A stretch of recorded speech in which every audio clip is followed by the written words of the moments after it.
Honorable members, Mr. Speaker.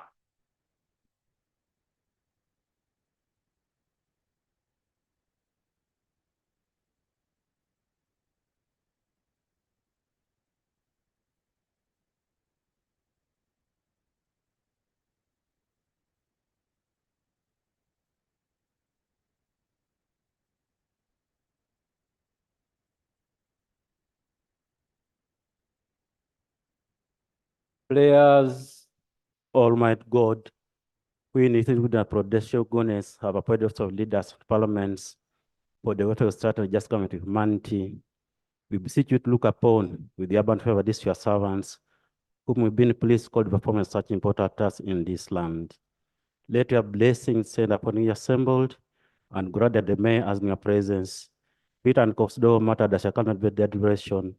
Is so just and friendly manners promote your honor and glory, and to advance the good of those whose interests you have committed their church. Amen.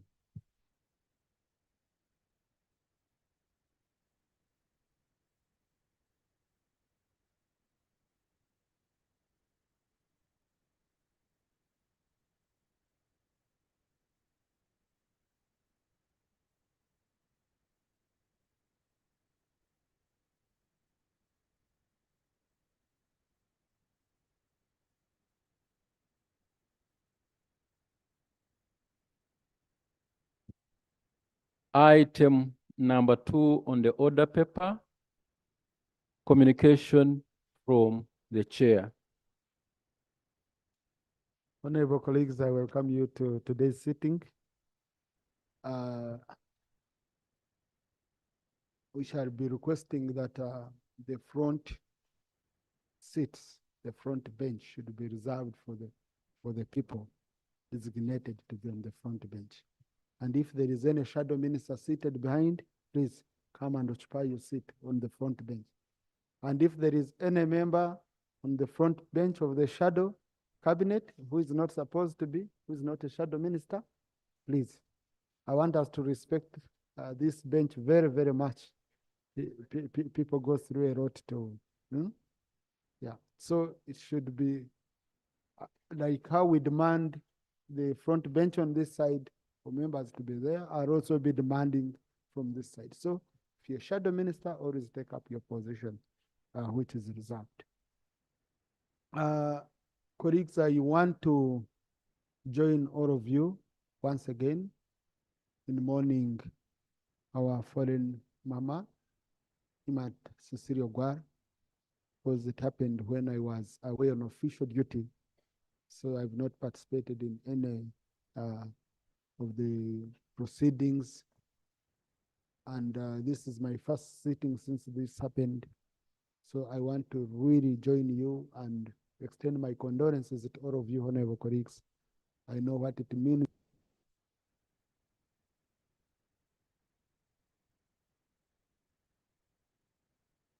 I know what it means losing a colleague in the house and how it shakes all of us. So I really, really feel sorry for the family, for you, honorable colleagues, for the right honorable speaker, the president, and all Ugandans, and the FDC fraternity.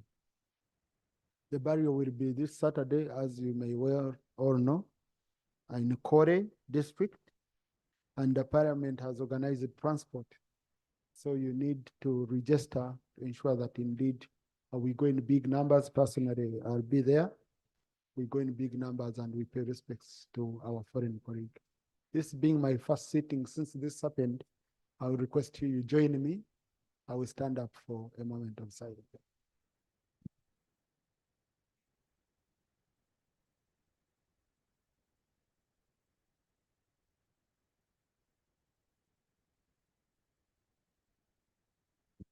May the soul of the deceased rest in eternal peace.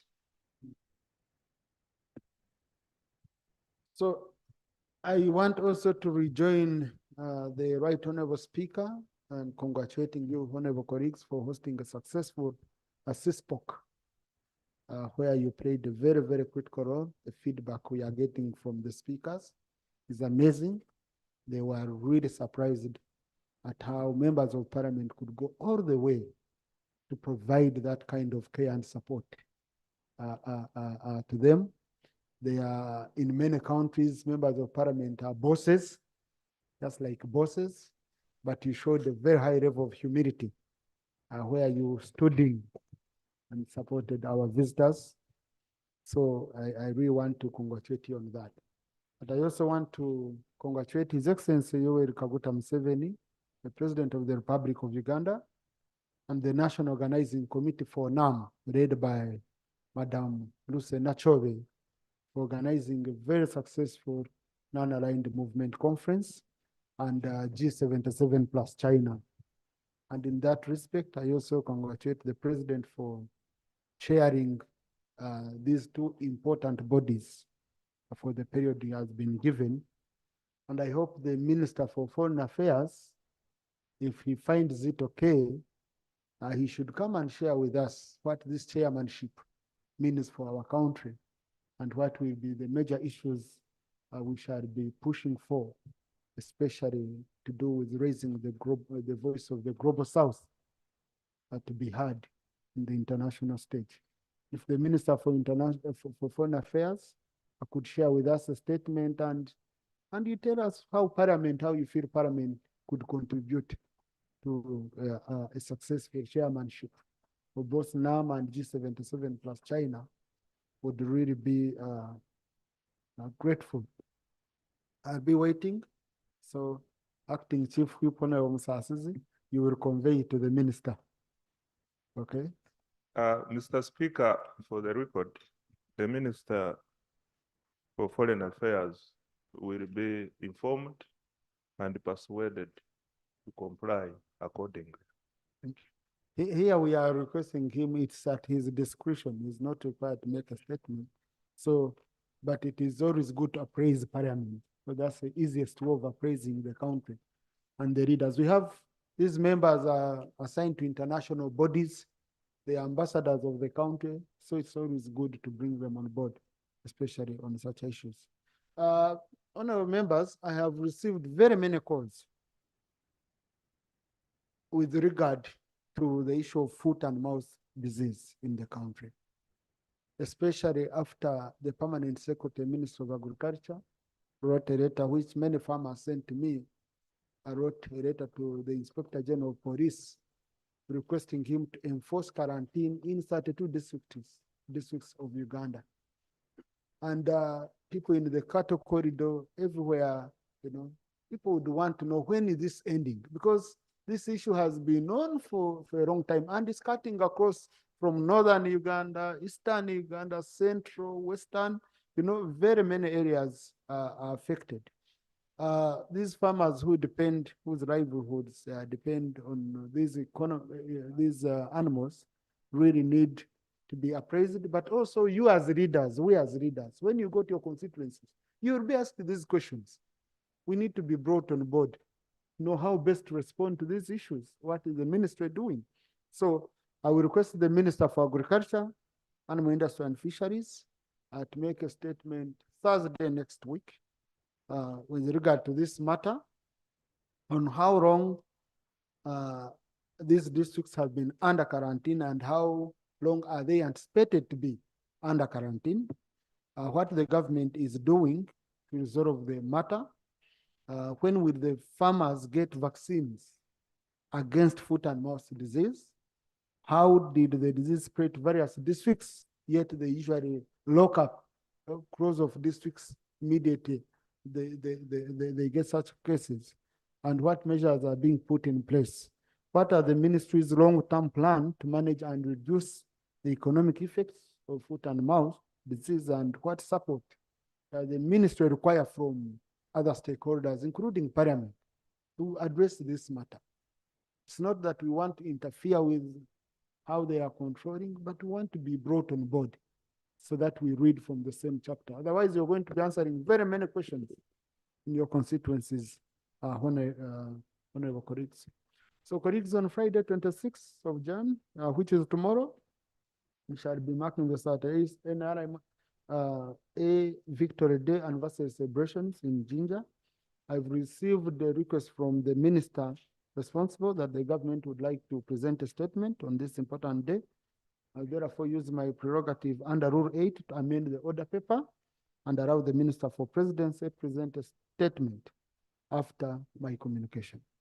I want to thank you, honorable colleagues. Procedure Commissioner, followed by Honorable Semju, followed by Honorable Mayanja, and Honorable Sarah Kendi.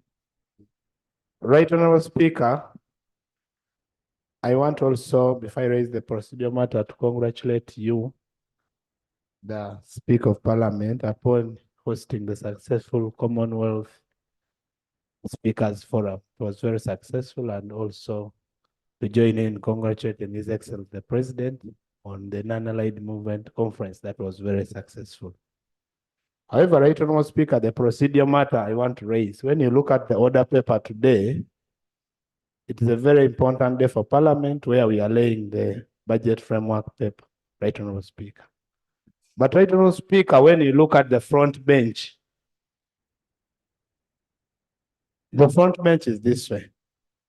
Right, Honorable Speaker, we are having only 4 ministers. And this is a day that is really important, Right, Honorable Speaker, that the ministers should be here and listen to everything that is being talked about their sectors, Right, Honorable Speaker.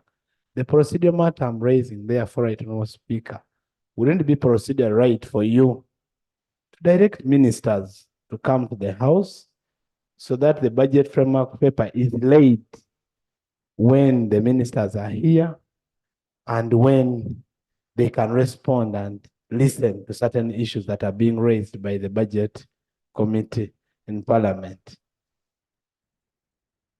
Thank you, Commissioner. Just for clarification, I know it was a slip of tongue. Today we are not laying, we are receiving a report of the committee we are receiving. So yeah, he has always guided me on budgeting matters, so it can happen to all of us. Now, sometimes I sit in this seat and I say, maybe I wish colleagues you could come and, because you direct all the people who know their work. You know? You know? So I would suggest, of course, I know they've taken note and I will raise it, Honorable Commissioner, because this is a very, very serious issue. But since we have the Minister for Finance and the budget framework paper is a working document, still in the hands of finance, okay? For now, I would say, let us be, let our work not be held, because we have a deadline. We have a deadline. So today, honorable colleagues, we shall only receive the reports. I don't want us to rush into debating. I want to give you around 4 or 5 days of the weekend, long weekend. You read the report because the report is just coming today. I don't want you to receive the report and then I say debate it right away and adopt the budget framework paper. No, today let us receive the report, okay? We go back, we prepare, because in the end, I will guide you on how the debate will be, okay? When we are debating the budget framework paper, you don't tell me issues of bridging your constituency. What? No, we have a very well-structured debate, which reflects the kind of research you've done. Thank you. Yes, Honorable Sewungu, you. I want to thank you for giving me this permission. Sincerely, you've just talked about the Minister for Presidency, and you have even amended the other paper is not here. Last, Minister for Presidency. Oh, okay. Thank you. But Mr. Speaker, what I'm saying, I think if you give me permission, it's not fair. There are ministers, when we had the tribute for the latest CEO of Gwame, so rest in peace, all the ministers came. Even those whom I last saw during the appointments committee were here attending. I think you give us permission, we give you names of those who appeared and have not been entering appearance here. But we cannot continue having ministers not coming. Even my Minister for Education, Mr. Speaker, she came to pay tribute for the latest Syria here, but I have never seen her in the Education Committee. All these are challenges we are having. So I pray that we should, at this stage, There are things we should desist from. These ministers know their roles. Let us agree, we give you these people, and something should be done. Otherwise, we are always spending time on the absence of ministers all the time. A minister who last appeared the appointments committee and is an ex-official of parliament, not coming into parliament. You only see on Musasizi, you see my friend from Zimbabwe and others. It's not fair, Mr. Speaker. Something must be done. Thank you. I hear you loud and clear, Honorable Seungu. I would want to stop it at this. And Honorable Chair, persons of sectoral committees, I don't know how you're processing budgets for these ministers. We have, and I want to put on record, maybe for clarification, I want to put it on record of Parliament on the issue of the Minister for Education. Okay? The Minister for Education clearly reached out to the Speaker, and her issue was on COVID restrictions around the presidency, which restrictions are not determined by us or by anyone. And, listen, and she requested to be guided because she's a neighbor to the president. Okay? Being a neighbor to the president and reaching out to the president all the time, our honorable colleagues, as you know, then it required us to be doing regular COVID tests all the time. And we guided her as an office. Honorable Seungu, you raised an issue, and I'm telling you how we guided. So we guided her as an office that whenever it is a must that she must be the one to appear, we shall reach out to her. Otherwise, our ministers of state can be representing her. So that was our guidance, not her choice. That's how we guided when she reached out to us to seek guidance on how this matter could be handled. So whenever the Minister of Education is not here, please, that's the reason. She has permission from her. Honorable Semuju had... Thank you, Mr. Speaker. I had the opportunity to be on the program with the president. And I told him the dangers of appointing spouses to public offices. But I don't want to repeat what he said because it was on the public platform. Because to serve in two offices, the office of the First Lady was made official in Uganda. There are even staff, if you look at the policy statement. So instead of guiding the Minister for Education, I want to plead with you, Mr. Speaker, that you tell the president to choose. If he wants a mama to be his wife, then appoint someone else to be Minister of Education so that COVID tests can end. But the issue I wanted to raise, Mr. Speaker, if you allow me, but the first... Honorable Cecilia Gwar guided us, you can be a good wife and a good public officer. So let's remain in that line and in that spirit. Yeah, please. My issue, Mr. Speaker, from your communication is on NRA. The 1995 Constitution changed the name of the military from National Resistance Army to the Uganda People's Defense Forces. Because in the mind of those who are in CA, they did not want to be reminded of rebellion and the number of people, near 500,000 that were killed in Uwero by NRA. So since we moved as a country from NRA to UPDF, it is the NRA, therefore, at the moment does not exist.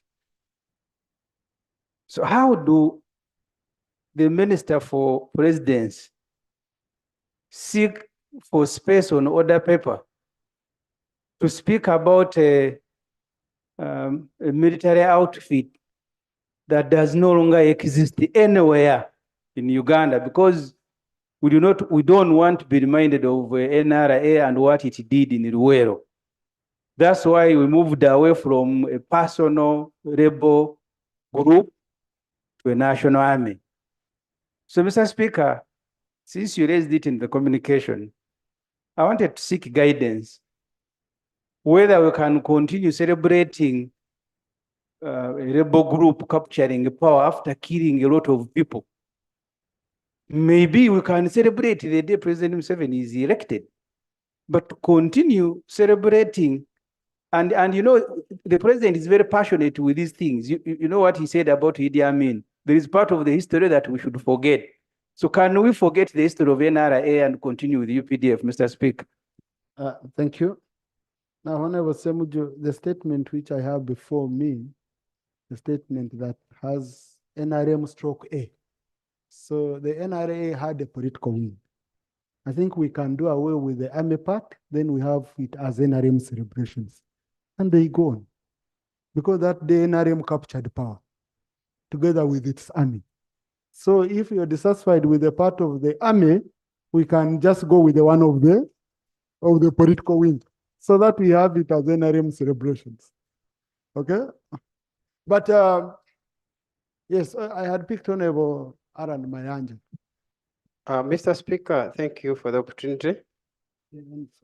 Mr. Speaker, in your communication, you talked about foot and mouth disease.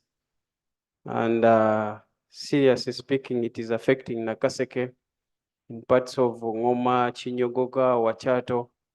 According to a report from the cow, in just 2 weeks, 225 heads of cattle have shown signs, and some of them have died. And just the ministry just imposed the quarantine, but it's not providing vaccines.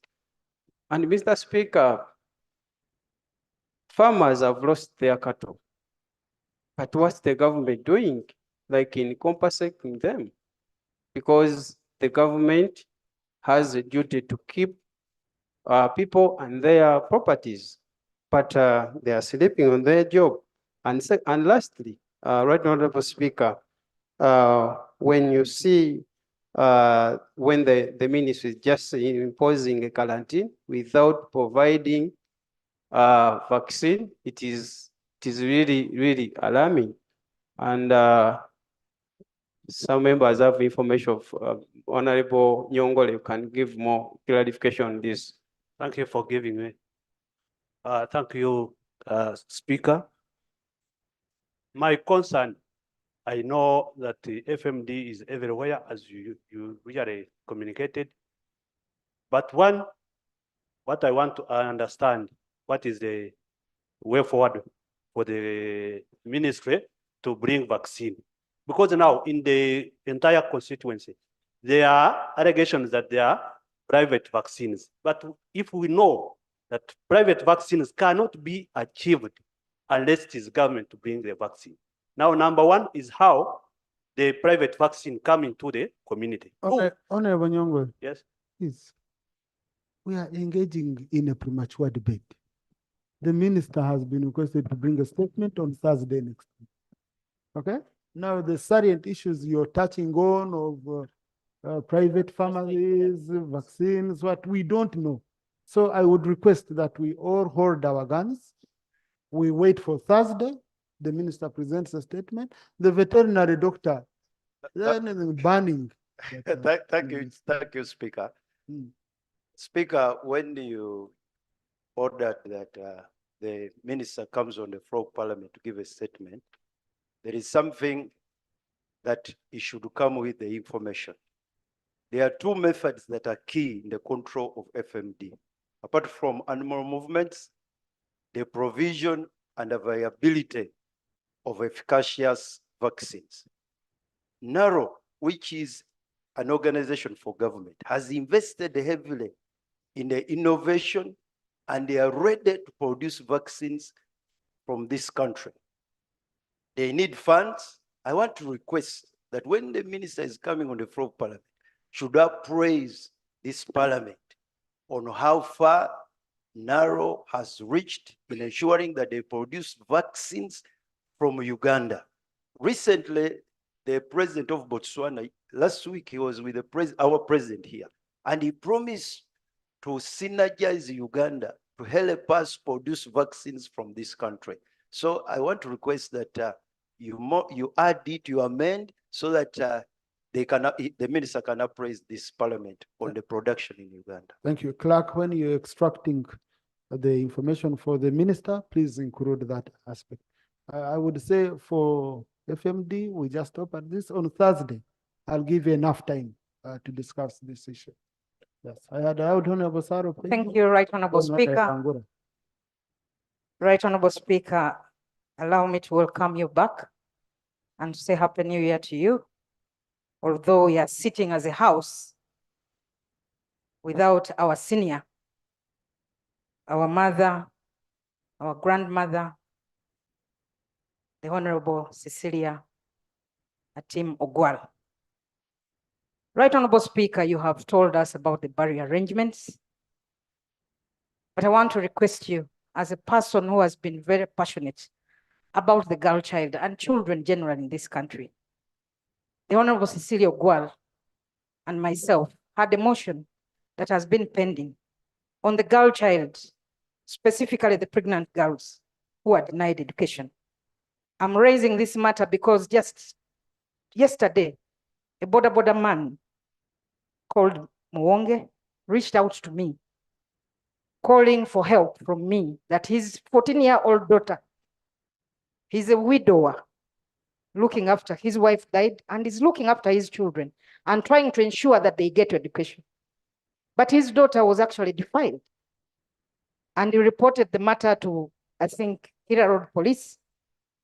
Up to now, no action has been taken. But the painful bit is that I think some schools had opened, and he said his daughter he took his girl to school, and the matron discovered she was pregnant, and the daughter has been sent back home. So, Right Honorable Speaker, it is time, because these girls don't get pregnant sometimes out of their own will. They are just defiled, some by their relatives, some by neighbors. So if a girl really is willing to be in school, she should be allowed to study and complete her education. So I want to request you, Right Honorable Speaker, that we have that motion in memory of the late Cecilia Ogwal, tabled and discussed by this House, so that these injustices against the girl child can stop. Thank you, Right Honorable Speaker. Honorable Saro Pend, meet me in office on Tuesday at 11 a.m. On this matter. We look through the motion and we see how best it can be handled. Thank you. Yeah. Yes, I'm going to matters of national. Oh, Honorable Angura, finally, we do matters of national importance. Thank you very much, Colleagues, Right Honorable Speaker. I also welcome you back, and you've got us on a somber mood, as of course we lost our loved one, and we condone with you and the rest of the family. Right Honorable Speaker, in your communication, you appreciated the Speaker and of course the members of Parliament for their participation in the CISPOC. And I really also want to add my voice that everyone did their level best. And as a country, you only left out one other very, very important engagement that was handled. CISPOC went on successfully well. And Right Honorable Speaker, the President presided over yet another important engagement of IGAD. I think that one is being held low. We should recognize that as one of the very, very big engagements that the country was involved in. So 4 big programs have run in the country since the year began. CISPOC, IGAD, NAM, and G77. We should give the President a round of applause for whatever he did and what was done then to ensure that even the IGAD gets a team that is going to help us resolve the conflict that is in the Sudan. I thought you had left that. Thank you very much. Thank you. Maybe for record purposes, I don't want a diplomatic role. The President didn't preside over IGAD, he hosted. It was presided over by the President of Djibouti as the chairperson of IGAD. So that one, the answer needs to have it clear. Honorable colleagues, matters of national importance. Honorable Koruo.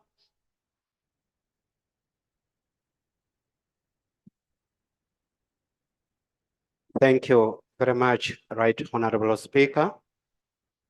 Right Honorable Speaker, last night at 7:30 p.m., the residents of Akurao village and Omenya parish in Toroma sub-county were taken unaware by heavy hailstorms accompanied by lightning that hit the villages of Aler, Akurao, Magara, Ajelel, Achuna, and Aleles in Akurao parish, and the village of Kangaida, Onyurutu, Ongokia in Omenya parish. According to the councillor called Otiama John Stephen, all cassava gardens in the area mentioned above were destroyed. Also, 20 roofed houses were blown off, including the thatched houses. Over 400 hens were killed by these hailstorms. Almost all mature trees. It is true, I have videos. Almost all mature trees were thrown down. One older person by names Adie John was injured seriously. Prayer. The office of the Prime Minister, through the Minister of Disaster Preparedness and Refugees, avails affected people the cassava cutting so that when these rains begin, they plant a cassava. Then two, trees should be provided by NFA to these people to protect the environment. And finally, relief items like tents and food should be provided to these people. Thank you very much. Thank you very much, Honorable Koruo, on this matter. I'm really impressed by the details you managed to gather in such a short time. To the extent of counting hens, which were a lot. But it's very unfortunate that your people were affected in this way. Now, when we are making prayers on such matters, this is where we need room for the district disaster committee to be able to assess and say we need ABC. So, Prime Minister's office, please take note of this matter. And I would also request Honorable Koruo to also, after here, you call your cow to expedite the process of the district disaster committee, making an assessment and submitting a report to OPM so that it is followed up seriously. Okay? Thank you.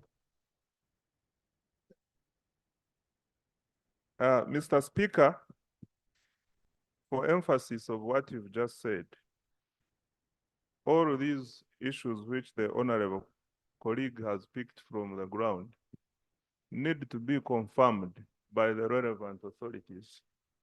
In this case, the district chief administrative officer working with his disaster committee,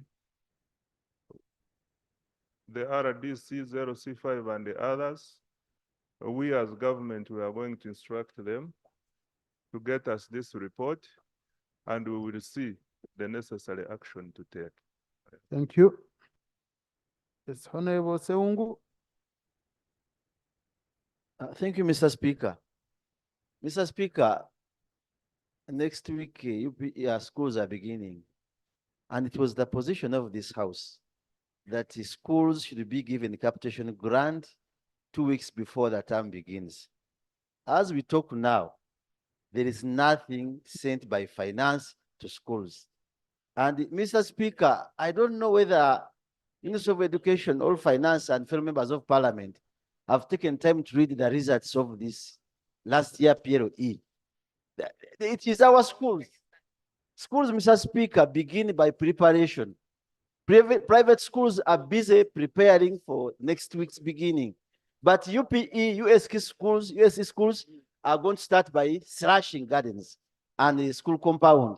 So I want to know, through Mr. Speaker, sir, whether finance has sent money as was directed by Parliament to schools so that head teachers are not blamed. At the end of the day, Mr. Speaker, RDCs will arrest the teachers for poor performance, but the failure is on government. So I want to know whether and why they have failed to send funds to UPE, USE schools, so that teachers are prepared to teach our children, where we have the biggest number of children in this country. Thank Mr. you. Speaker, sir. Honorable Minister for Finance. Thank you, Mr. Speaker. Mr. Speaker, we have not failed to send capitation grant to schools. Mr. Speaker, yes, it is true. We made a commitment that we shall always release capitation grant earlier than the opening of the term.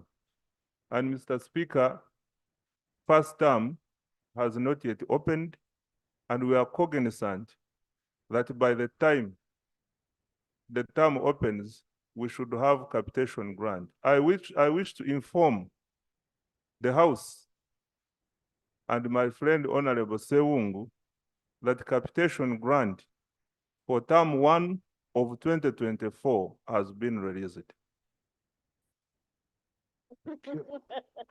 I think it's better for the minister to be fair to this House. Where you have a failure and a weakness, you accept it and you react immediately.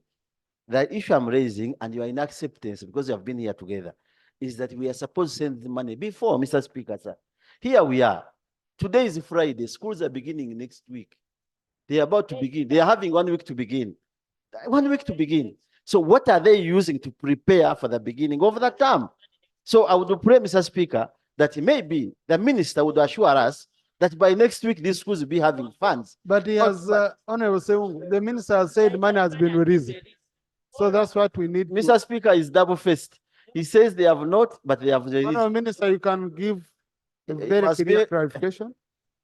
Mr. Speaker, while my brother Sewungu, Are you double-faced to begin with? Mr. Speaker, my face is very transparent. All of you can see that I have one face. Mr. Speaker, figures speak for themselves. If I say I have released, there is evidence. I wish you had informed me earlier so that I come with a statement here in the House. In terms of money, we don't just talk. We speak with figures.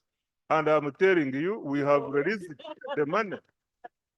So Honorable Minister, on Tuesday, you'll bring a confirmation to the House that indeed you released the money. I think that makes it much easier, okay? Yeah, Honorable colleagues, I communicated earlier that the two front benches, we now want to make it very strict. They are for the shadow cabinet. This for shadow cabinet, and on my right for government cabinet. So please, and if there is any shadow minister seated behind, they should come and take up their position. We reserve the seats for you. We want your seats to be occupied. Okay. Shadow ministers, I request you come and occupy your rightful seats. I don't want you to only be shadow ministers saying I'm a shadow minister. I want you to be seen and we shall be asking questions and clarifications.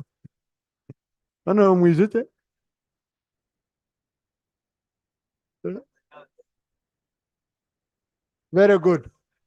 So, please, they know they will sort it. So let's reserve the front benches for the cabinets. Yes, Honorable Kayemba Solo. And then I conclude with Honorable Semiju. Thank you very much, Right Honorable Speaker.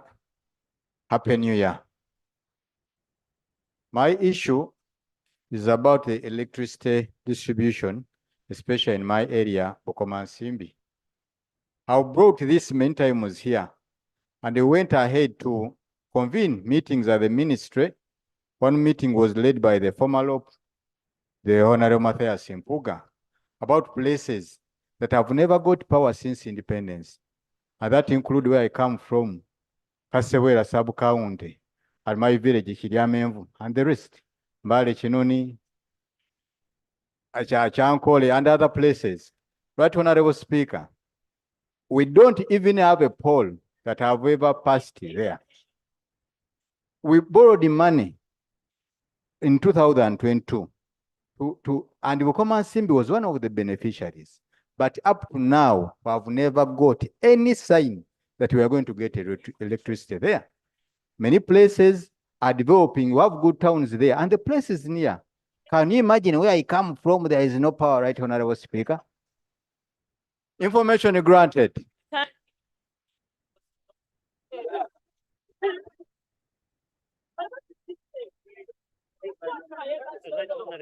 Kind of get a microphone that is working. Thank you so much Thank you. for giving me Right Honorable Solo Kayemba Solo. The information I wanted to give is that, Right Honorable Speaker, there is an issue on power. In my district, Nakaseke, there are some transformers that are down. I have for Kaina and for Lugugu in Nasemto Town Council. When you call the regional managers, even on other lines, when you call the regional managers, they say, you know, Honorable, that was a rare project. It is not for Umeme. REA did not hand over to Umeme. So we get a bit confused when they say it is a project for REA did not hand over to Umeme. We need a statement from the minister, because even I contacted the minister herself. She said, Sarah, we are going to handle the situation. But up to now, those transformers have been down almost for a year. The problem is between Umeme and REA. If REA did not hand over the projects, they should sort out themselves so that we get to know what is taking place. Thank you so much, Honorable Son. Thank you very much, Honorable Najuma, for that information. But good enough you have at least. You are just waiting to connect.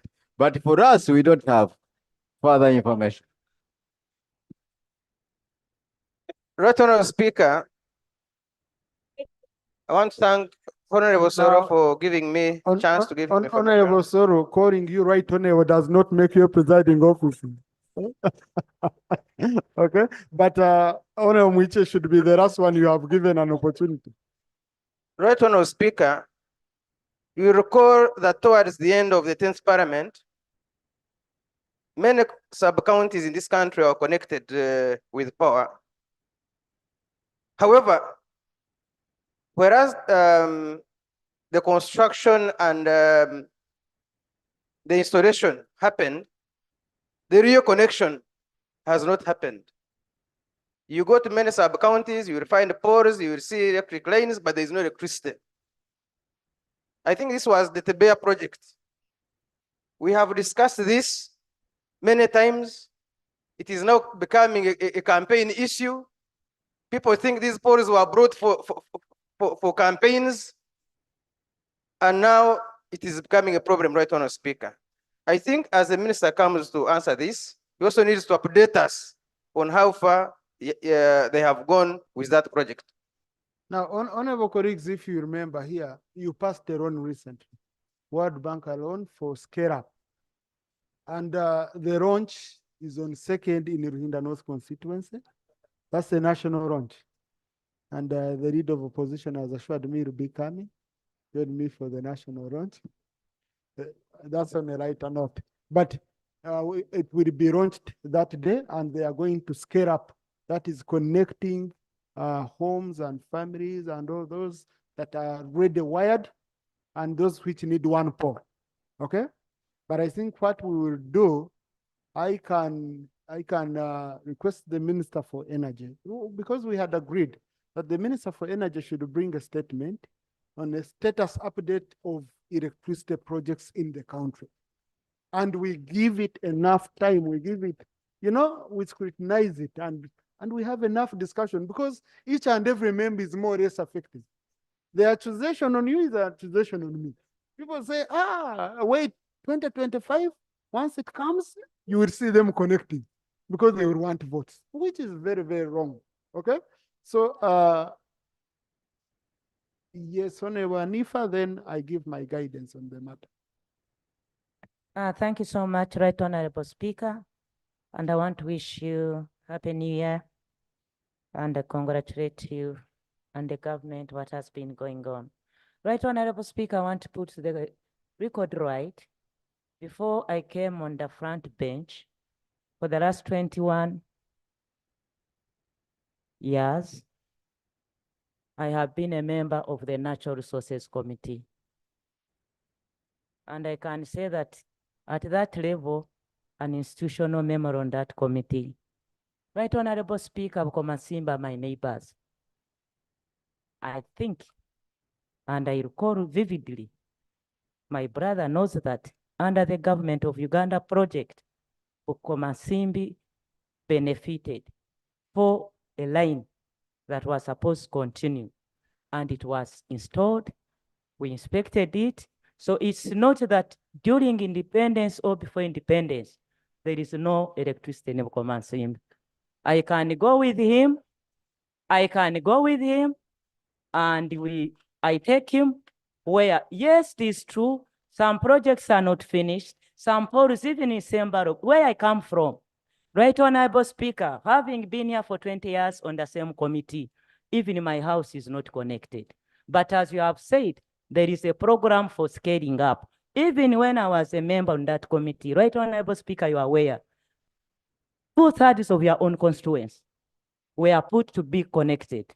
They are not yet. So it's a national concern, which we should all look together. And the Minister of Energy will come here, as you have said, and bring a comprehensive report showing us what is going on, what is remaining. So I don't want us to generalize it that in independence, nothing has been done in Bukombasimbi. Now, I offer Right Honorable Speaker to go with my colleague on Friday, tomorrow evening. I pass him over where it is connected. I thank you.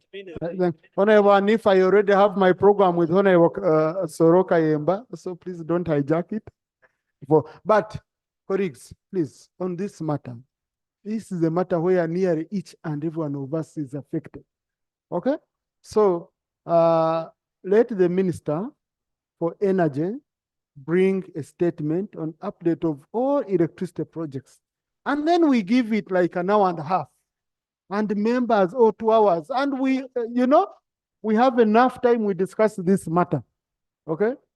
So I think 2 weeks is enough. So that she can prepare very well. You see, you don't want to rush someone and they bring a half-baked statement. Let's give her 2 weeks and we shall give you enough time to put back. A procedure, Honorable Sarah. Thank you very much, Right Honorable Speaker. Right Honorable Speaker, we are members of Parliament. And we are the people's voice in this House. And Right Honorable Speaker, we speak either through petitions or motions, Right Honorable Speaker. We have before you our motion. It's close to a year now. You put it on the order paper and removed it. A motion on the Rural Electrification Agency. We can talk about electricity here, but for as long as we don't talk about what goes on behind, where REA was actually a key player, Right Honorable Speaker, we may not achieve the results that we need. I want to beg you, Right Honorable Speaker, as people's representatives, can that motion also be given time on the order paper, as you had done, so that we can discuss? Part of the challenges we are facing now is because REA was mainstreamed into the ministry. And that's part of the reason why we are having these challenges. So, Right Honorable Speaker, can we have that motion also on the order paper? Thank you. You see, Honorable colleagues, I'm usually cautious when I'm guiding the House here. I know where we could stop, where we could go beyond. REA was established by a statutory instrument. Okay? If the minister decides to withdraw the statutory instrument, I cannot direct her. We cannot direct her as a House that go bring a new statutory instrument and reestablish REA. That's number one. Number two, you have received here reports clearly showing you the issues of merger. Now, merger, then another motion is coming, you bring another issue. So I would say we be patient. I would suggest, Honorable Sarah, since we've agreed we are meeting on Tuesday, but when the minister brings the statement, we shall see whether indeed our issues have been addressed.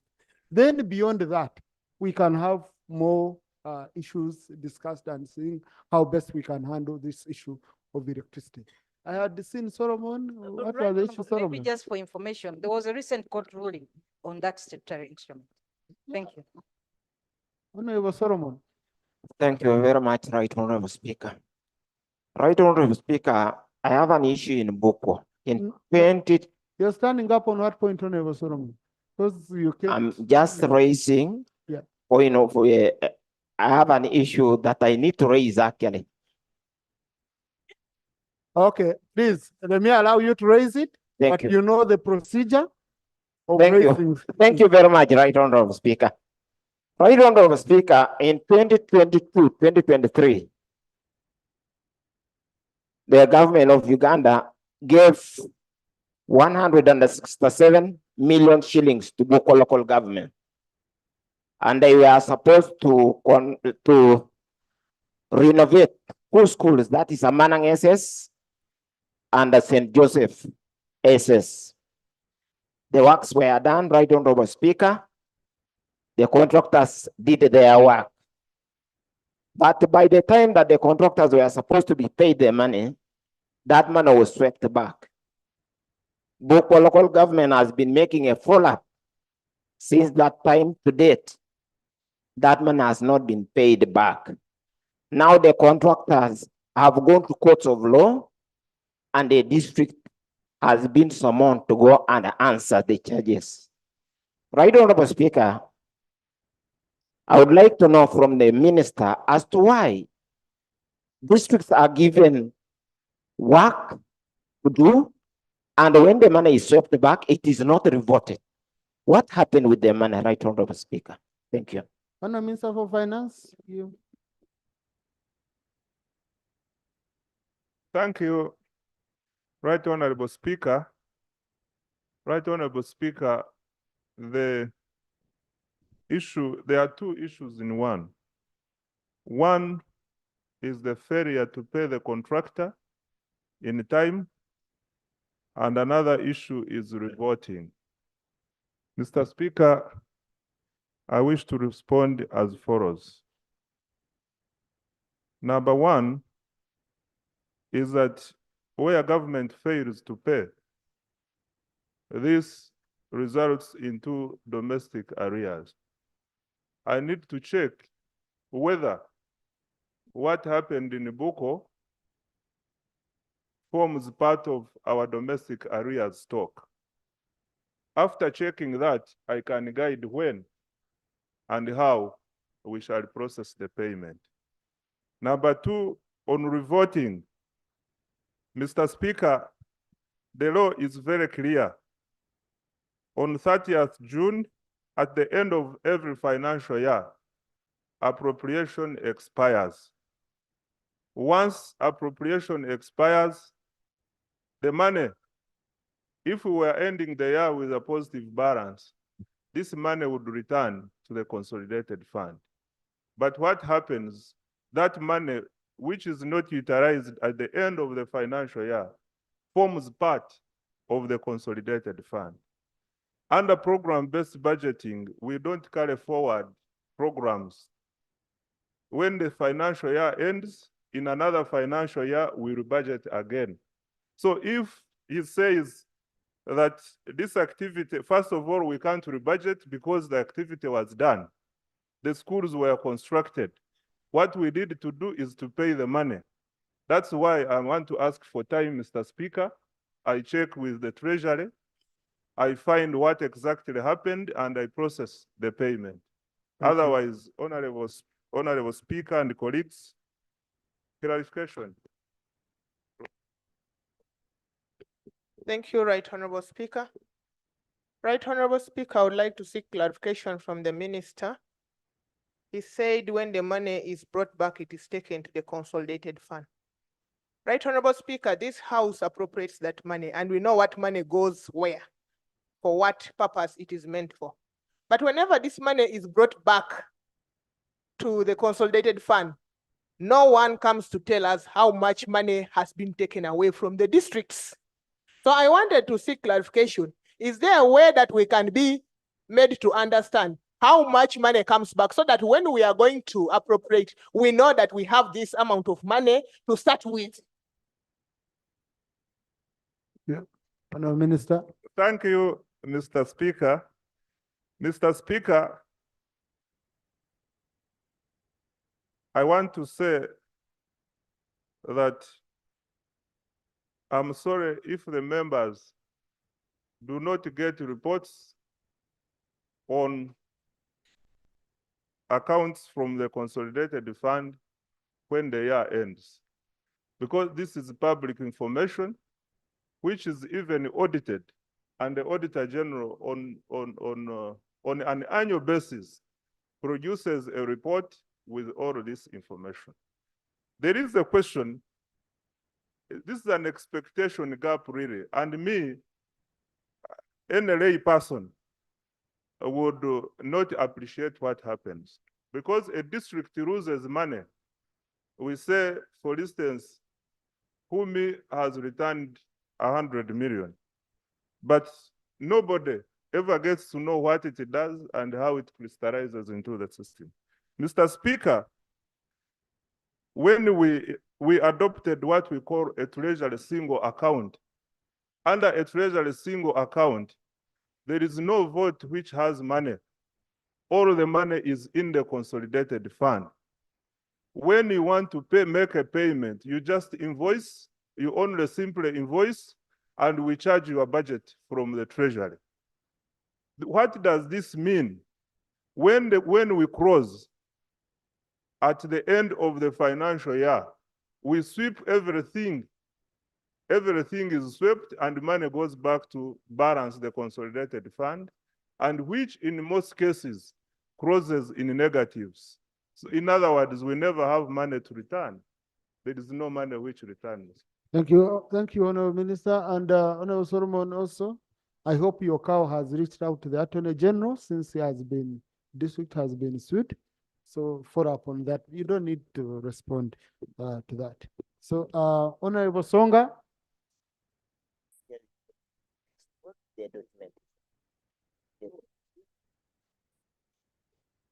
Thank you, Right Honorable Speaker. Arise on a matter of national importance.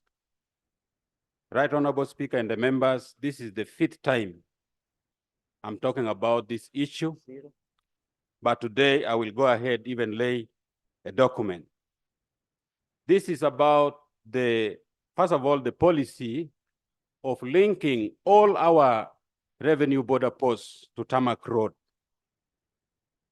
This will help to generate a lot of revenue for Uganda, and with that money generated at the border posts, we shall be in position to do internal roads in Uganda, even if they are of less economic value. Now, the issue here is, in my hand, I have the detailed engineering design for tarmacking Nebi, Goli, Paida, Zombo, Zeu, War, Vora, Lia, and Odramachako Road, which is in the Congo border, covering many districts in West Nile. This very road is generating a lot of money for Uganda, but none of the border posts, with the exception of Vora, is linked to tarmac road. And yet we have high potential of generating money from the Congo market. Right Honorable Speaker, you will recall that when you came to Paida,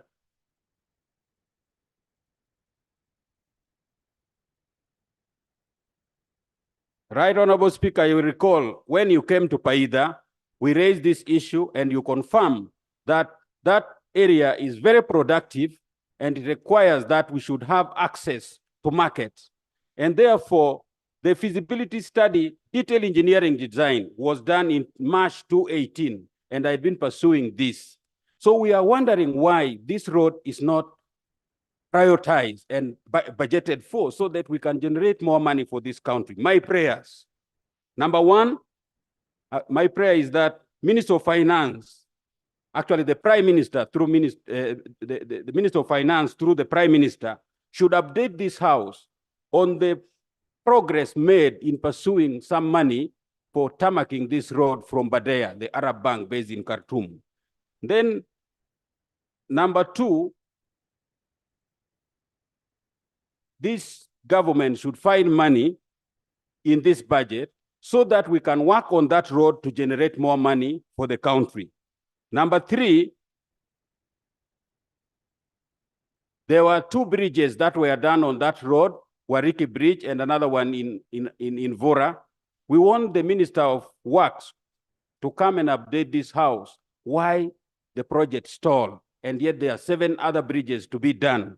This is very important. And lastly, in addition to that Nebi to Vora Road, there is this road from Panyimur to Pakwach along the Nile, which is a tourism and security road.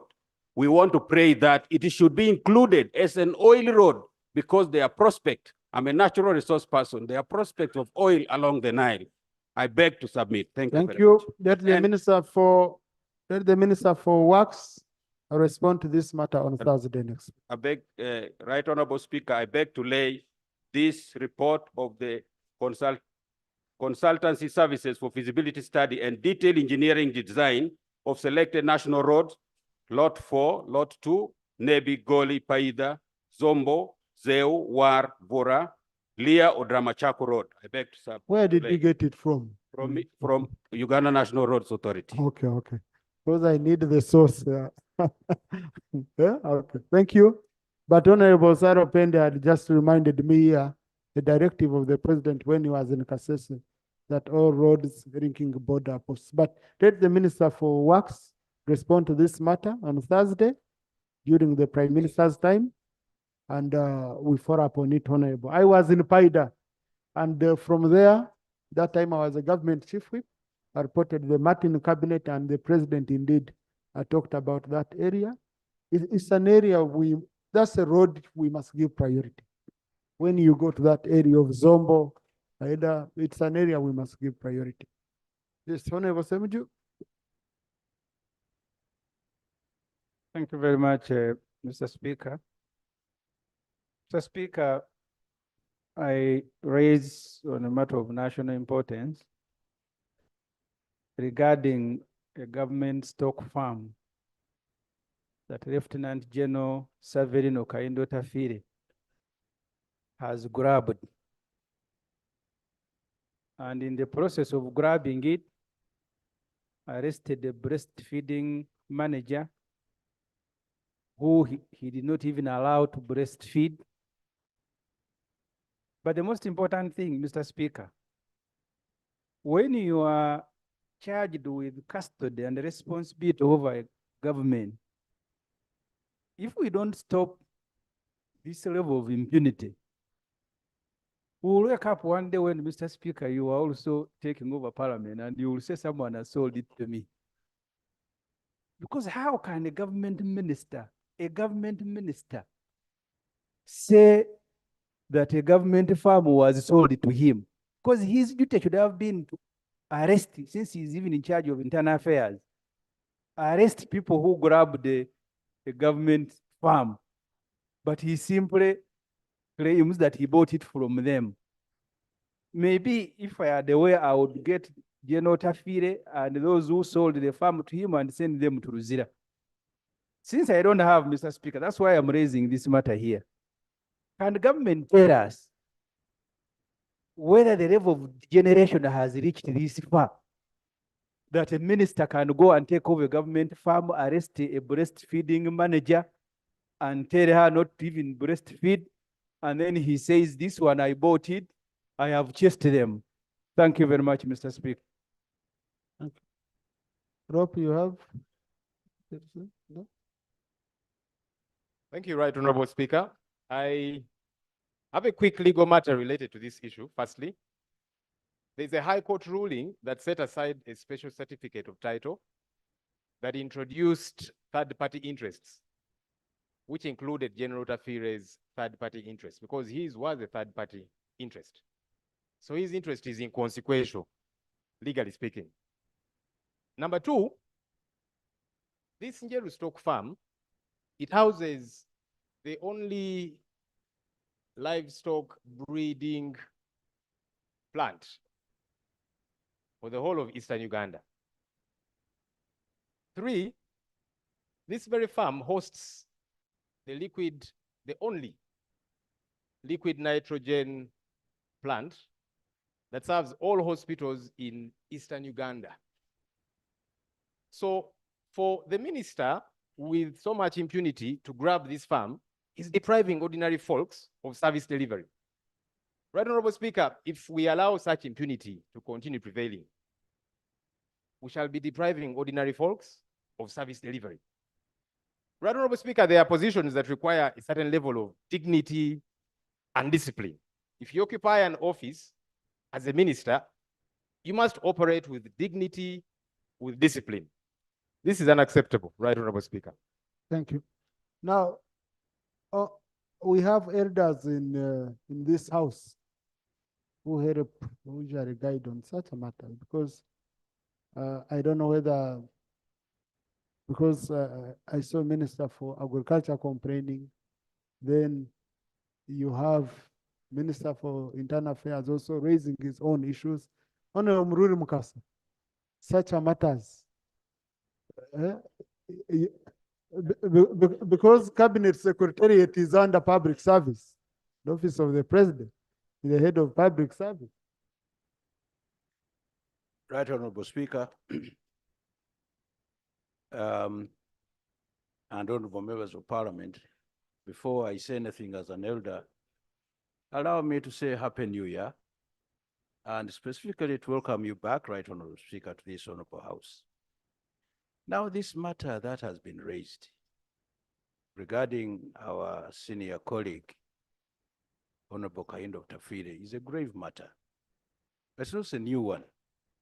I think it's been around in the air for quite some time. And I think some legal steps were taken.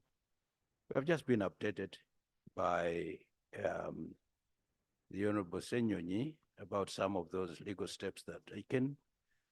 But I think really the best thing would be, in the circumstances, for us to request Honorable Kaindo Tafire, yes, to come up and say something. Allow me to make a personal statement. Allow me, Right Honorable Speaker, to quote a Uganda proverb, which says that Rubale womulamu tasamirirwa. In other words, the short and long of it is that Honorable Kaindo Tafire is here. He is an actor in this matter. That has been said. And I think it would just be opportune for us on Thursday for him to come and make a statement about it and maybe clear the air. Thank you, Right Honorable Speaker. Thank you for the guidance, Elder. Honorable colleagues, I want you to bear with me. I want to request this. I want you to bear with me on this matter. To begin with, that's why I had to seek wise counsel of our elder.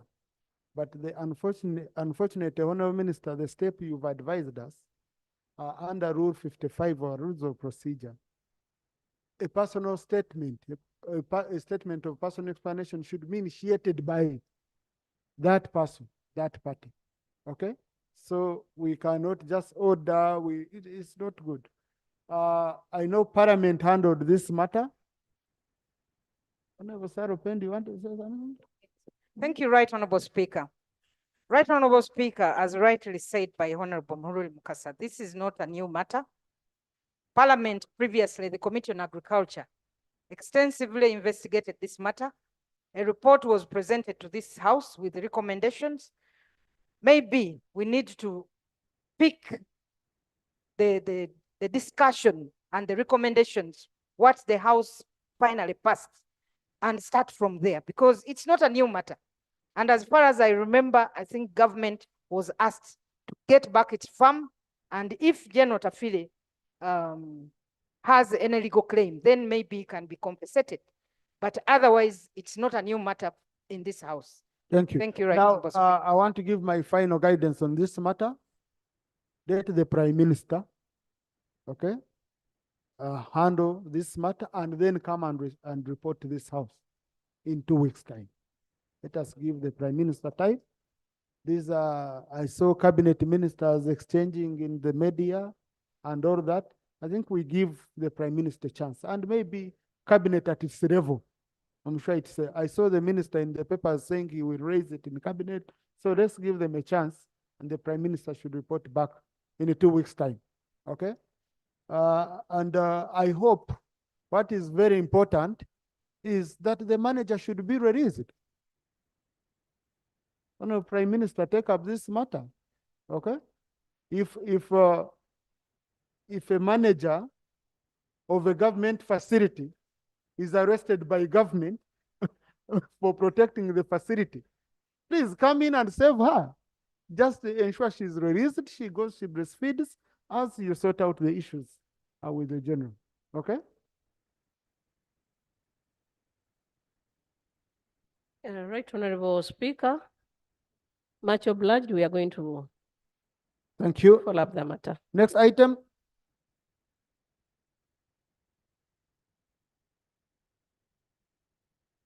Statement by the Minister on celebrations marking the 38th NRM Victory Day anniversary. Minister for the Presidency.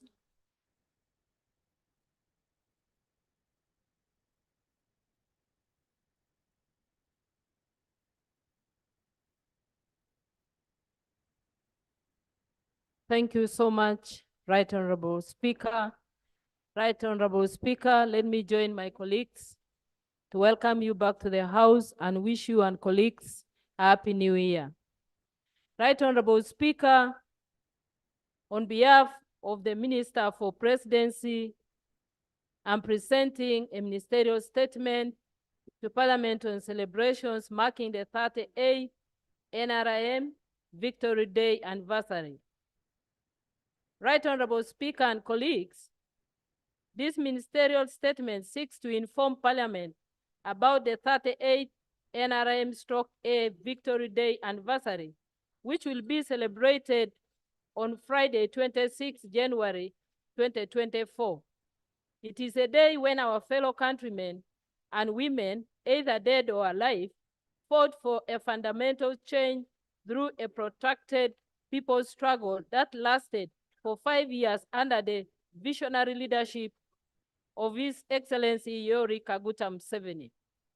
Right Honorable Speaker and colleagues, the 38th anniversary NRM Day celebrations will take place in Jinja City on Friday, 26 January 2024. Right Honorable Speaker and colleagues, wide interministerial consultations with Ministry of Defense and Veterinary Affairs, Political Commissariat, Uganda Media Center, and Cabinet, among others, were carried out for a theme to appropriately signify the importance of holding these celebrations. The theme takes cognizance of all the efforts and sacrifices made by the brave men, women to liberate Uganda from anti-people forces that had held citizens hostage during the immediate post-independence era of our country. Right Honorable Speaker and colleagues, it is for the above considerations that the theme of the 38th NRM/A Victory Day anniversary celebration is building a country we all cherish. The proposed theme fits into the wider NRM Manifesto 2021-2026 theme, in which His Excellency the President and NRM party committed to secure the future of all Ugandans over the next 5 years. Thus, the proposed theme for the 38th NRM-A Victory Day forms a basis to access and report back to the wider Uganda populace towards building and bequeathing a country we all cherish, and by extension, a point of reference within the region and the continent. Right Honorable Speaker and colleagues, an inclusive and detailed synopsis reflecting upon the aforementioned theme is being prepared. The synopsis will demonstrate how much the NRM has achieved in securing the livelihoods and future of Ugandans by building a foundation for Pan-Africanism, social economic transformation, democracy, and patriotism, which are the building blocks for Uganda to be cherished by those living today and those to come in posterity. This synopsis shall be circulated to all resident district commissioners, district chairpersons, and the chief administrative officers to guide their publicity programs on this auspicious occasion.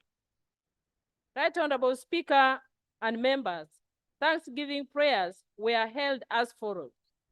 Friday, the 19th January 2024, prayers was held in all mosques. Saturday, the 20th January 2024, prayers was held in all 7 Adventist churches. Sunday, the 21st January 2024, prayers was held in all other churches. Right Honorable Speaker and honorable members, the publicity program for this event began 2 weeks ago. This includes talk shows and discussions at both national and district level. At the national level, they were held on televisions and radios that have countrywide coverage. These media houses included UBC Group, Vision Group, NTV, NBS, and Top TV. Social media campaigns organized by the Uganda Media Center on WhatsApp, Instagram, started at least 2 weeks to the D-Day. Talk shows by RDCs at the district level on local radio stations across the country. The Uganda Media Center will send information to all RDCs, focusing on the theme and synopsis to facilitate the dissemination of similar messages to masses countrywide. Syndicate articles in the print media by the Uganda Media Center to engage editors of various newspapers to publicize the day. Display at strategic locations in Kampala and the Busoga sub-region of PVC banners to further enhance our publicity. A press conference by the minister in charge of the presidency was held on Monday, the 22nd January 2024 at 10 a.m. at the Media Center. Live coverage of the main event by UBC television and at least 3 other private TV stations, the Vision Group, NBS, and NTV. A commemorative magazine published by the Uganda Media Center to be distributed on the D-Day to the invited guests at the venue. A synopsis which was prepared by the Uganda Media Center was availed to RDCs to enhance publicity by our various media partners. Right Honorable Speaker and colleagues, the NOC has so far extended invitations. Right Honorable Speaker and members, the NOC has so far extended invitations to approximately 800 dignitaries to be sat in the presidential tent in strict adherence to the COVID-19 standard operating procedures. The above notwithstanding, the district leadership will mobilize the general public in big numbers who will not require invitation cards and COVID-19 tests to attend their celebrations. This will be seated in the 5,000-seater tent as well as 300-seater tents to shelter them from the sunshine rains. Honorable colleagues, the minister is presenting her statement as provided for under Rule 52. The content of her statement is her content. We can agree with it, might not agree, but let her finish her statement. Then we see how to treat it. Please, Honorable Minister, conclude. Right Honorable Speaker and colleagues, at the moment, the NOC has not received any indications of state visitors to grace the occasion. I will provide an update on this matter as new developments unfold. Arrangements have been made to serve all the invited guests with lunch and soft drinks and water on the D-Day at the venue. While on the other hand, NOC will make a provision for the general public to have a meal and drink which will be coordinated by Ginger Point of order. after the function. Mr. Speaker, you gave the Minister for Presidency an opportunity present a statement on the liberation and the liberation day.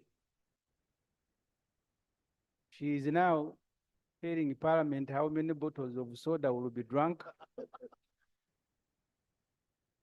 how many banners will be.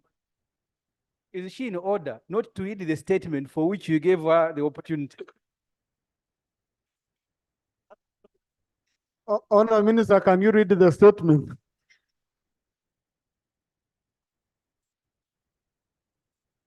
Thank you so much, Right Honorable Speaker. I was trying to tell my friend, Honorable Semuju, that you will have enough food there and drinks.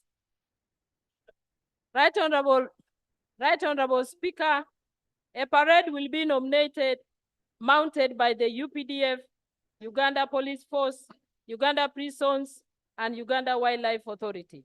A total of 34 guards will be earmarked to participate in the parade.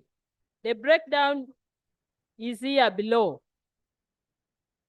Each guard will comprise of 20 persons. Go on, investor. Let's go on, investor. Honourable My Minister, apologies. Each guard will comprise of 20 persons. The forces will be expected to wear their respective ceremonial attires during the celebrations. The disciplined forces will, in January 2024, start with the in-house rehearsals at their respective grounds, while joint rehearsals will start on the 20th.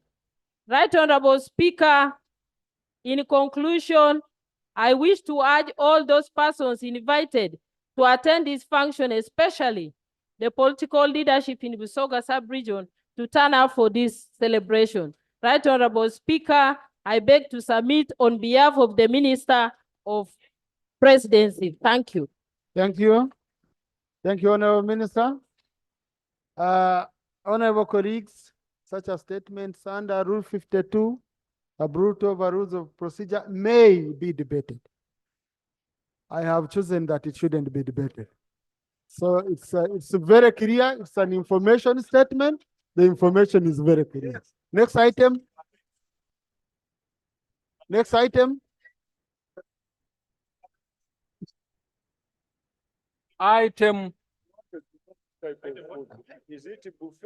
3 on the order paper, laying of papers, response of the opposition to the National Budget Framework paper for the financial year 2024-25, 2028-29. Yeah. Let the Shadow Minister lay, then I allow your point of procedure, Honourable Namuge. Shadow Minister. Thank you very much, Mr. Speaker. On behalf of the leader of the opposition, I beg to lay a response to the budget framework paper 2024-2025. Thank you. Thank you. Now, honorable colleagues, the leader of opposition invoked Rule 53 that allows him to bring statements, including responses like to budget framework paper and all this. So this document, clerk, please upload it on al fresco for members to be able to read through. And also the Minister for Finance will receive it, and it helps you. You see points of which you can consider when you're doing the final budget estimates. And also the leader of opposition couldn't bring it early here because Parliament was in recess. But the shadow minister happens to be a member of the budget committee, and the views of opposition were presented to the budget committee. How they were handled, that's a matter for another day, for which we shall be getting an update once the report comes. So with that, it doesn't require us to again now refer this to the budget committee when the report is ready. So the issues were captured there. I just wanted that clarification to be made and put on record. So I'm going to suspend the House for 5 minutes so that the chair budget committee can come and present the next item. Oh, I had allowed Honorable Namuga, sorry, before. Right, Honorable Speaker, I want to thank you.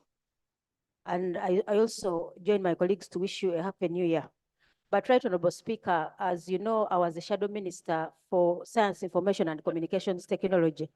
And when my sister was communicating about publicity, I don't intend to respond to her statement, but I wanted to bring to your notice something that is very important to this country and for the Minister of ICT to really update this country about communication and publicity, where UBC will be in charge as a national broadcaster of ensuring that Ugandans watch this event. Right, Honorable Speaker, I want to inform this House that UBC Signet was cut off and we cannot have free to air. UBC is highly indebted, and the minister is comfortably seated here when his colleague is submitting about publicizing all these government events on a national media. Can the minister clarify why Ugandans cannot watch free-to-air TV using the UBC media? Thank you. Thank you. Now, Honorable Namuga is raising a very critical matter because when we are moving from analog to digital, we were assured those ones who would not afford those pay-per-view pay stations would be able to get free-to-air channels, including UBC. And Signet, it's been off. Honorable Minister for ICT, an update for us?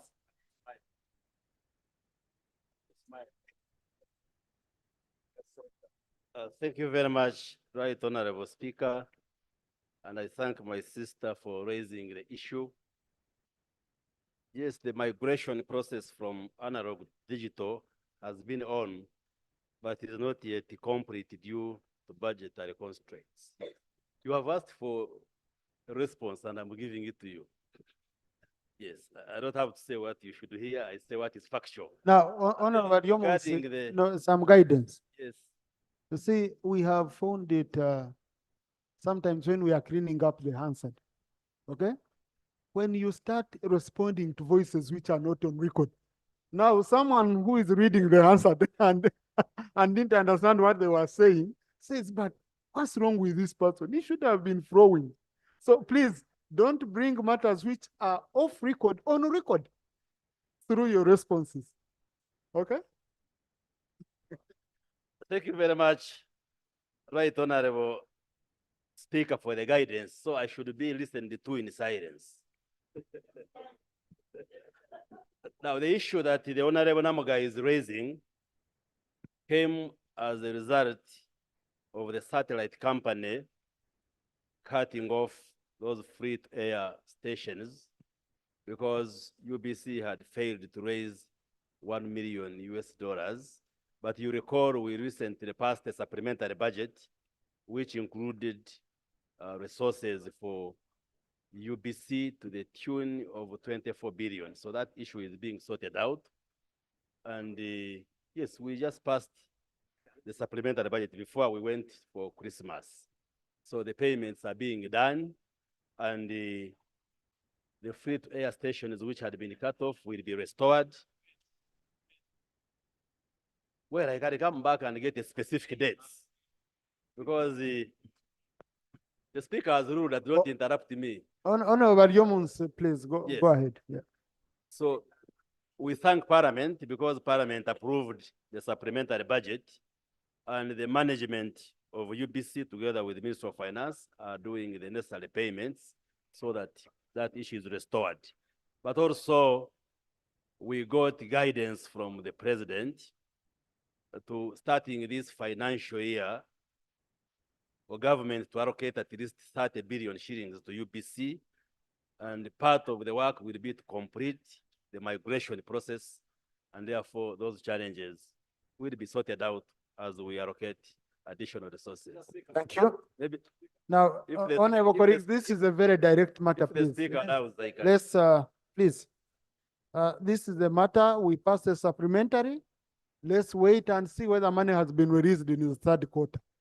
But regarding the function for tomorrow, it's a national function and it will be relayed live by UBC and other media houses. Thank you. Now, Honorable Yomons, I had expected that you would start by thanking Ugandans for allowing to put on smiles during NAM. Those who couldn't smile used pegs. Everyone was smiling. Yeah, you should. Yeah, with your guidance, Right Honorable Speaker, let me take the opportunity to thank Ugandans for having worked together so that we have successful summits, both NAM and the G77 plus China. I did make a comment that we should show hospitality and not hostility to the delegates. By the way, we always traditionally do it, that even when we have challenges, when the visitors come, you should not display those problems. And indeed, Ugandans complied. I therefore use the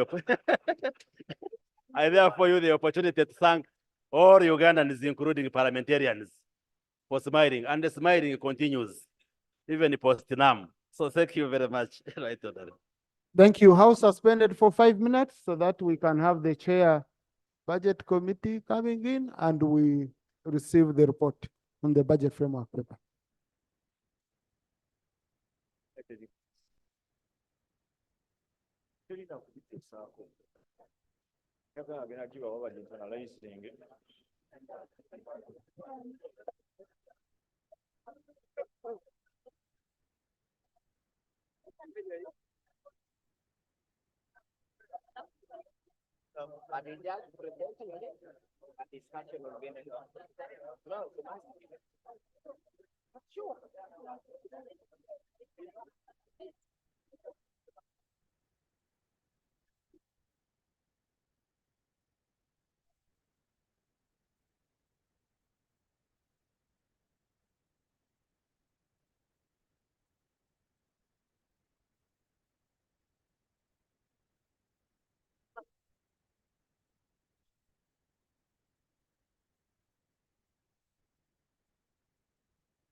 So colleagues, let's have order in the House.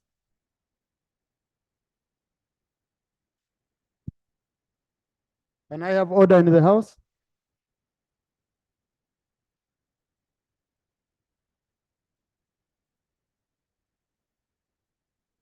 Next item. Item 4, motion for adoption of the national budget framework paper for the financial year 2024 to 25 to 2028-29. Honorable Minister for Finance. Can the whips talk to their members in the corridors, at least to reduce in their volume?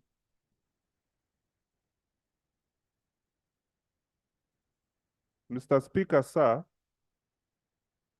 pursuant to Article 155 2 of the Constitution of the Republic of Uganda, Section 9, 3, and 5 of the Public Finance Management Act, and Rule 145 of our Rules of Procedure, I beg to move a motion for adoption of the budget framework paper for financial year 2024-2025 to 2028-2029. I beg to move. Thank you. Is the motion seconded? Honorable Murimba, Honorable Nifa, Honorable Nankabira, Honorable Omara, Honorable Ningsima, Honorable Muricha, Honorable Nsibambi, Honorable Komakech, Honorable Nifa, Honorable Ranya, nearly the whole House. Honorable Minister, would you just in a summary want to justify your motion? Thank you, Right Honorable Speaker. The National Budget Framework Paper for financial year 2024-2025 was drafted and guided by the theme of full monetization of the Uganda's economy through commercial agriculture, industrialization, expanding and broadening services, digital transformation, and market access. Mr. Speaker, sir, the total funding for next financial year is projected at Uganda shillings 52.722 trillion, comprising of domestic revenue of Uganda shillings 29.958 trillion, budget support of Uganda shillings 28.94 billion, domestic financing of Uganda shillings 4 trillion 116 billion, project support of Uganda shillings 8 trillion 877 billion, domestic refinancing amounting to 9.456 trillion, and a local revenue, what we call NTR, of 287.1 billion. Mr. Speaker, all these resources will be utilized and spread across the 20 NBP3 programs. Mr. Speaker, also to note is that the Ministry of Finance, Planning and Economic Development is working on the tax measures which will be tabled in this House as part of the budget submission for your scrutiny and approval in April. Mr. Speaker, what are our priorities for next financial year's budget? Number 1 is peace and security. Number 2, roads. Number 3, electricity. Number 4 is funding to activities that earn us money, e.g. the parish development model and other wealth funds. Number 5 is investing in the people of Uganda. Number 6 is adequate planning for natural disasters and international commitments. Mr. Speaker, there are 5 growth areas that have been prioritized under the overall budget strategy of growing the economy tenfold to be implemented starting financial year 2024-25, and these are the following. 1, tourism development. 2, agro-industrialization. 3, mineral-based industrial development. Number 4, oil and gas development, including petrochemical industries. And number 5, the knowledge economy. Mr. Speaker, we are cognizant of the complementarity of other government programs to the attainment of the above growth targets. Government will continue to support other key interventions and priorities under the NDP 3 program. Mr. Speaker, we laid the budget framework paper in December and it was referred to the Committee on Budget. We have been involved in responding to a number of issues raised by the committee, and also we have supported the committee in processing the report. I already have the report in my hands, Mr. Speaker. At this point, I beg to move that you allow the committee present its report, and Mr. Speaker, I beg to move.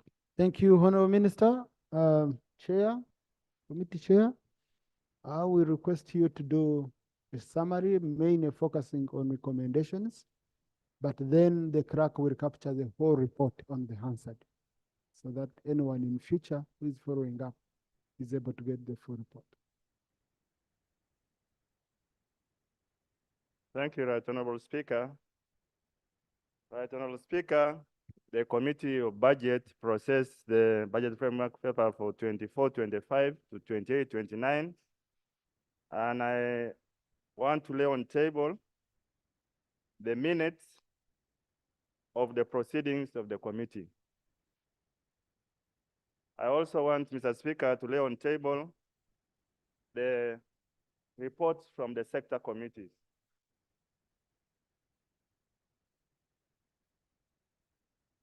Mr. Speaker, sir, there is also a minority report, and we were given notice. Up to this minute, we have not received the copy of the minority report, but the notice is here.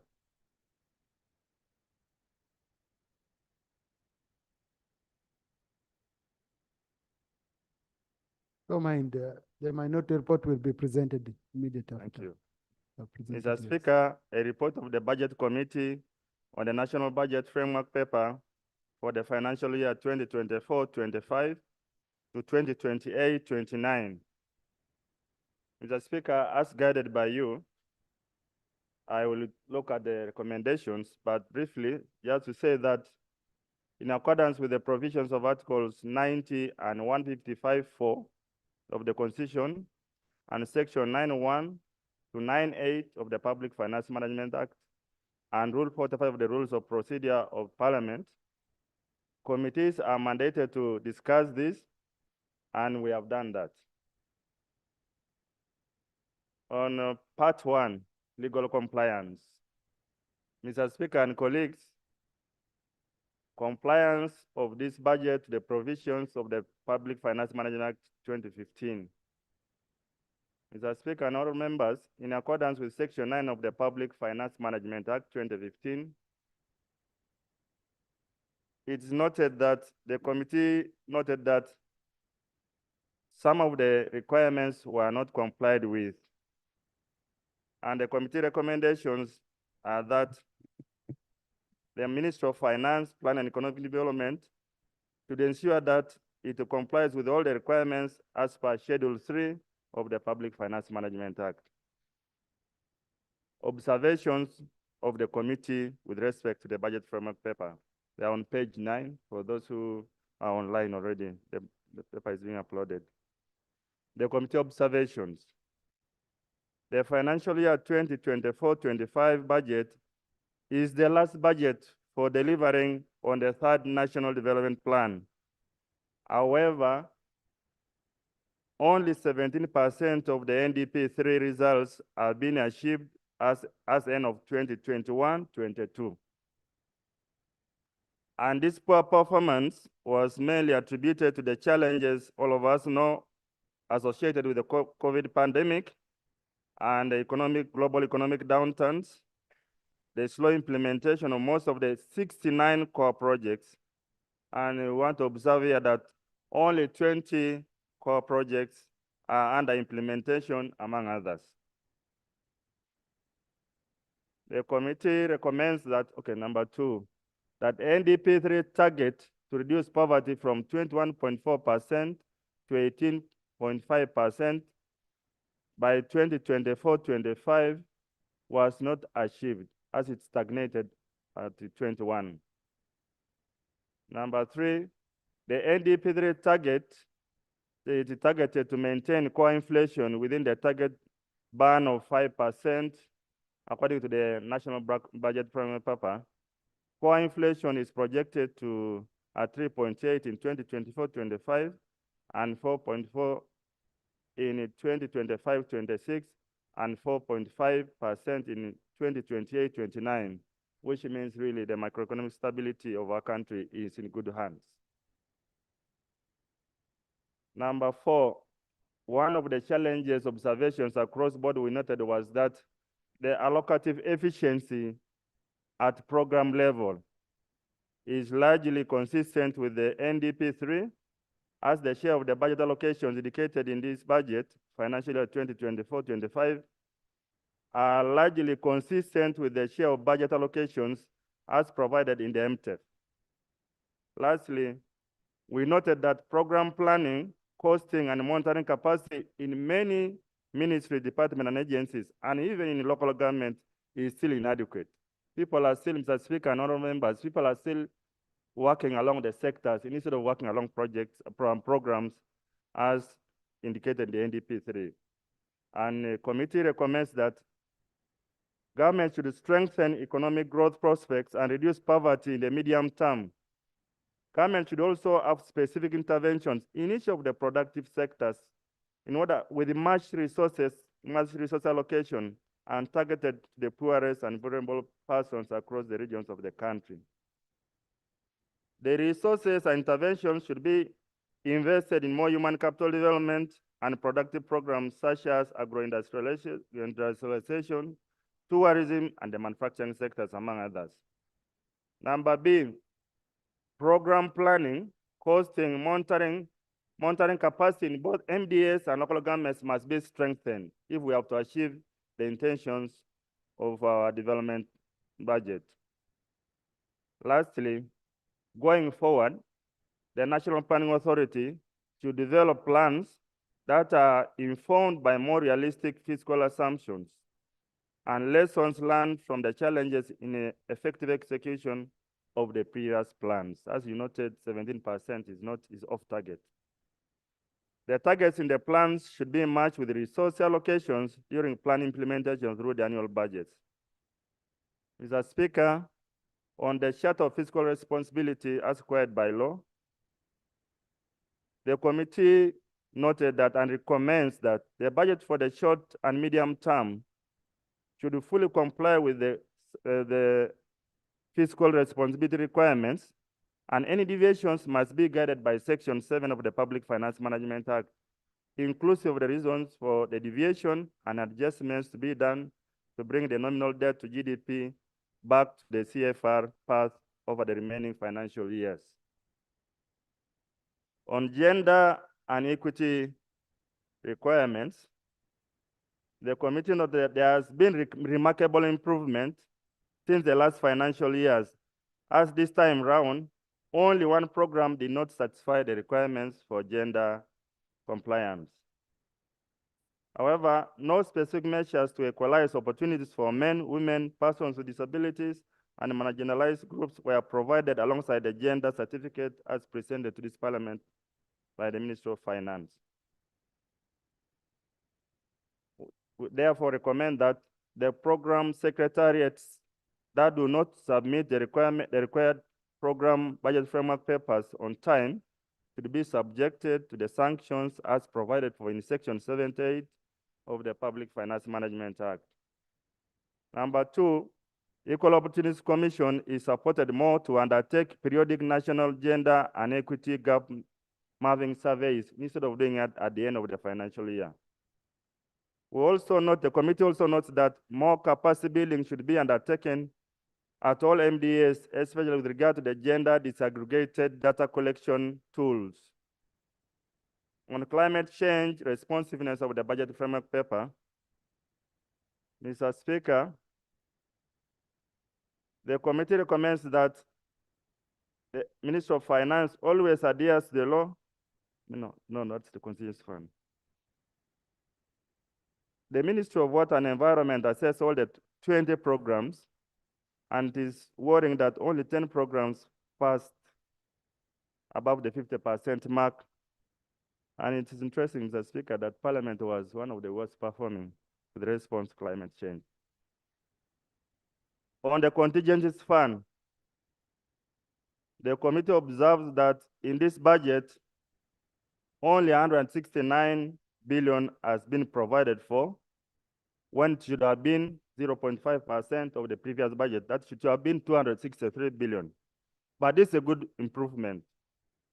Mr. Speaker, I beg to move to really the part 2 of this budget framework paper on the different sectors.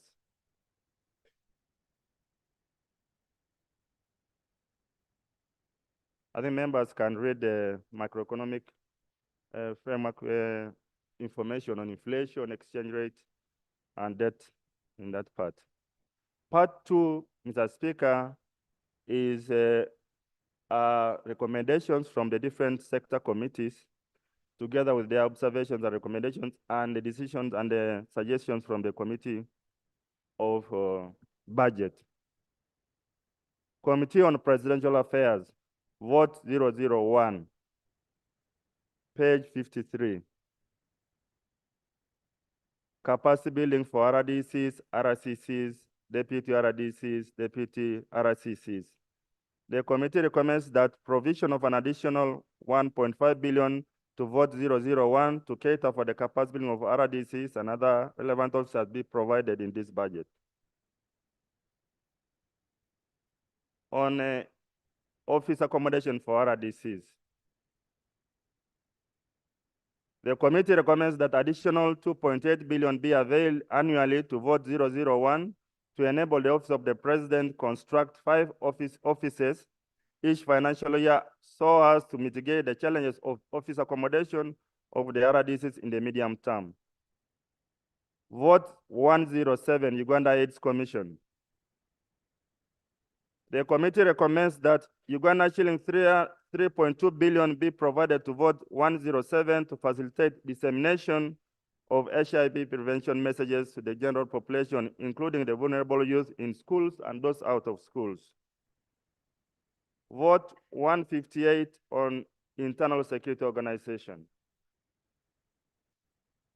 The committee recommends as follows: that the government considers provision of an additional 42.9 billion to enable ISO enhance recruitment of agents to avert the increasing threats of corruption, terrorism, cybercrime, organized crime, livestock thefts, and negative foreign influence.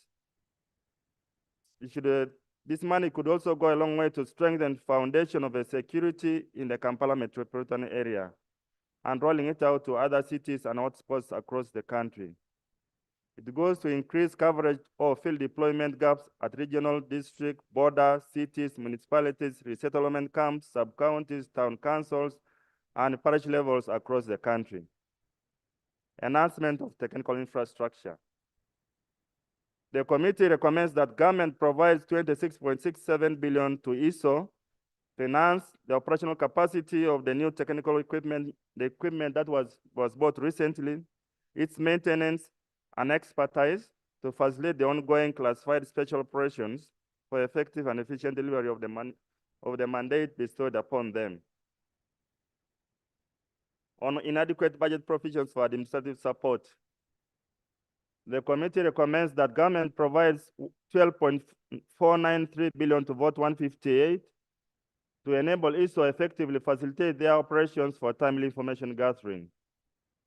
On the construction of the Institute for Security and Strategic Studies, the committee recommends that government provides 22.9 billion to vote 158 to enable ISO construct the Institute of Security Studies and Strategic Studies. On the wage shortfall, The committee recommends that government provides 3.529 billion to FAT 158 to enable it to fulfill the wage obligations and strengthen its human resources. External security organization, vote 159. Foreign intelligence management. The committee recommends that Uganda shillings 3.187 billion be provided to enable ESO efficiently and effectively maintain foreign diplomatic stations, foreign strategic areas of interest, and field stations. On retooling of external security organization, the committee recommends that 28.883 billion be provided to enable ESO acquire the modern technical and transport equipment, as well as classified assorted assets. On budget enhancement to administration and finance, the committee recommends that 17.724 billion be provided to ESO effectively execute their mandate. On the construction of ESO headquarters, the committee recommends that 30.781 billion to vote 159 to start the construction of ESO headquarters. Vote 167, science, technology, and innovation.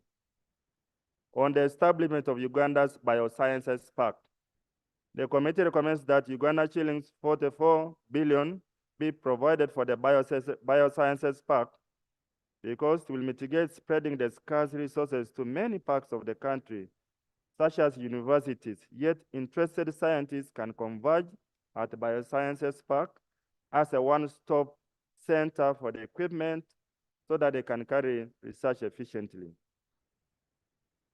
On inadequate budget provisions to pathogen economy projects, the committee recommends that 29.83 billion be provided to support R&D in vaccines, in therapeutics, in diagnostics, and human capital development for the pathogen economy. However, the indicative allocations to support projects must be broken down to particular intervention to ease supervision and monitoring. On the lack of budget provision to commercialization of sericulture, the committee recommends that Uganda shilling 17.8 billion be provided to vote 167 to facilitate interventions in the commercialization of silkworm in Uganda. Inadequate funding, the Uganda National Council for Science and Technology. The committee recommends that 3.5 billion be provided to National Council for Science and Technology to enable them execute their mandate. On proposed allocation to NSTI SEP project. That's a project on skilling young people in engineering and technology innovation. The committee recommends that the funding gap of 19.4 billion be provided to NSTI to enable them operationalize the skilling centers, I think in Lianton de Shere. On proposed budget allocations to the space program, the committee recommends that a funding gap of 9 billion be provided to the space program to develop the country's capabilities in this industry. Proposed budget allocations, the Innovation Fund. The committee recommends that 37.5 billion within the MTF ceiling be allocated to the non-ongoing projects which have been highlighted. However, the 37.5 billion must be broken down to specific activities. The committee really was interested on the breakdowns. The committee therefore recommends that 20 billion be provided for the management of uncertainties in this area as we face COVID. You know the situation, what happened. Committee on Gender, Labor, and Social Development. The vote 018, Ministry of Gender, Labor, and Social Development. 1, restoration of funds relocated from Ministry when finalizing the budget 23-24. The committee recommends that 32.9 billion be reinstated and mainstreamed into the MTF to comply with the proper budgeting principles and avoid the paralysis of critical services in the ministry. Integration of Kiswahili language in Uganda. The committee recommends that 3.25 billion be provided to the Ministry of Gender to enable the ministry implement the activities under the Kiswahili integration. on co-funding under the GROW project. The committee recommends that Ministry of Finance avails funds worth 2 billion as co-funding to support interventions under the Growing Livelihood Opportunities for Women Enterprise, the GROW project. The National Apprenticeship and Graduate Volunteer Scheme. Mr. Speaker and members, the committee recommends that the Ministry of Finance avails funds worth 5 billion to cater for the operationalization of the National Apprenticeship and Graduate Volunteer Program. Withdrawal, rehabilitation, and settlement of street children. The committee recommends that Ministry of Finance avails 0.15 billion for the withdrawal, rehabilitation, and resettlement of street children in all the urban centers of the country. Chair, just sorry for the interruption, because I've checked through and I was checking the act, and I'm seeing a mismatch between your report and the budget. You are given a budget based on programs, but now for you, you're reporting on sectors. Sector. You know, you should be showing us what has happened on a program and what should be given to a program, not a sector by sector.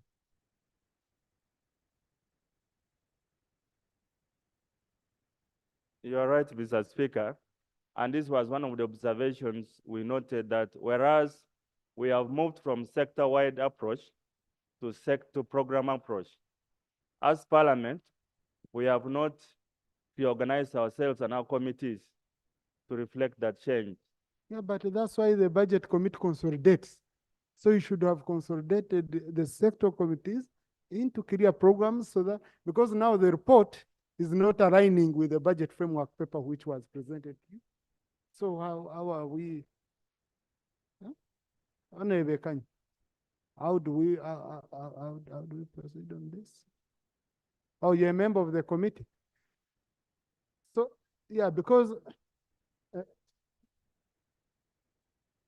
Chair, you want to say something? I don't know, because you see, if you had followed the program the way they are, okay, consolidated the different sector committees into career programs the way the budget was presented, it would have been very easy to. Thank you very much, Honorable Speaker.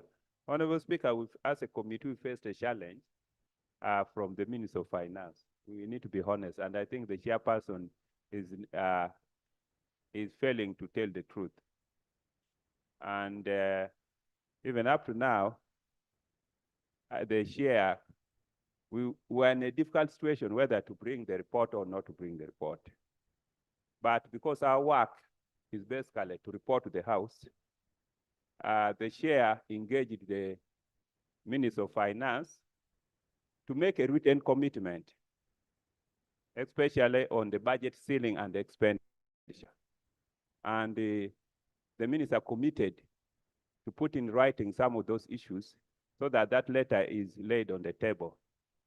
And when the deputy chair started presenting, I didn't see that letter raised, to which Honorable Chair, you asked. And so, being a member, I decided to diplomatically allow the process to continue. Chair, you want to say something about this? I just want us to rearrange. If the Minister for Finance would come in. Thank you, Right Honorable. When we are delegated to process, we get input from our sector committees. And the sector committees present in form of a sector having a number of votes within the sector. And Right Honorable, even when we go ahead at the tail end of the budget process, we shall supply monies to votes, not to programs. So this issue of programs is still a dilemma which has not been aligned at all stages. And then this would call even Parliament to amend the rules to form ourselves into program committees. But we are still at a stage where there's a dilemma, even when at the end of the day, finance will bring all of proposals in terms of votes. But now we can say still these votes fall under what they call programs. And up to today, I think it's now third, fourth year when they are talking about programs.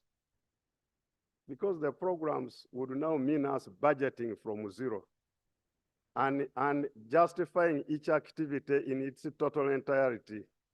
And there is nothing like that as yet. So the prayer is, Right Honorable, we continue with this BFP and still we go back and then ask both finance and as parliament to reorganize ourselves. And if the word program, you see, Right Honorable, one time we asked maybe this program thing is coming for the purpose of procuring another software. But at the end of the day, we are not seeing any big difference in it. I beg. No, you see, Honorable colleague, that's a very good observation, okay? But my concern, okay, is if we received a budget framework paper in program form, now we process a report in sector form, okay? Because at budget committee level, maybe our technical people should have, I know, Chair, you've been working hard and the work has been too much. Our technical people should have consolidated these votes under programs so that here when you're reporting, we start with one program, we finish it. We got another program, we finish it. Honorable Mr. Speaker, Shadow Minister. I think we have to be true to ourselves. Members of the budget committee were as of two. That's why you even had to suspend parliament. Still signing the report. The report, I don't want to embarrass the committee to which I am a member, but the circumstances under which we work, there was even no minute to do the consolidation. Because I can assure you, Mr. Speaker, if we had submitted a report, you would never have suspended parliament to allow members to continue signing. So my prayer to you is to allow us to continue, because this is the NRM standards. Then in the future, No, Honorable Samuel, this is parliament, okay? This is the report of parliament, not a report of government or NRM. So, yeah. Okay, if you are offended, I withdraw. We will blame someone for these standards. I have said I have withdrawn. I want to make you comfortable. These are the standards. So I want to request you, Mr. Speaker, to allow the committee to make a presentation. This committee, by the way, has worked. There was a day the Honorable Isiagi made us stay in Parliament from 9 in the morning up to 9 in the evening. I told him we even have a marital obligations. He said we continue. So those are the circumstances. There was no time for the technical people to consolidate. I don't think consolidation is very difficult, but there was no time to do so, Mr. Speaker. Honorable colleagues, you see, we are working in statuted deadlines. This is not where we have the luxury of having much time. And Chairman Isiagi and team, I know what you've been going through, because has been updating me. These people have had sleepless nights, and I really want to appreciate you as a committee. Now, the only question I will ask the minister, so that we proceed very well, is how you will process this. We are giving you a report in sector form. You gave us a budget framework paper in program form. Assure us that you'll be able to process, it will help you, and it meets the standards of the budget framework paper. Mr. Speaker, I want to first of all thank the budget committee for their tireless effort to come up with this work. I was with them yesterday from 9 a.m. up to 4:15 p.m. and I left them working. Mr. Speaker, now that we are here, we are not far away from where we want to be. All this information, Mr. Speaker, can still be linked to the 20 programs which I'm interested in. After Parliament has made a decision, we shall consolidate this information and put it back into the 20 programs so that we give it the meaning we would want to get from it. So I pray that we continue, Mr. Speaker. With your guidance, the chair would continue and will receive the report. Then after the report has been adopted, I undertake that we shall consolidate it and bring it back into the programs. Thank you. With your assurance, let us continue, okay? But let the Committee on Rules study this issue as raised by the chair and report back within 3 weeks so that we know how we can harmonize. And we look very clean. But chair, do summary, because when you're going vote by vote, we shall sleep here.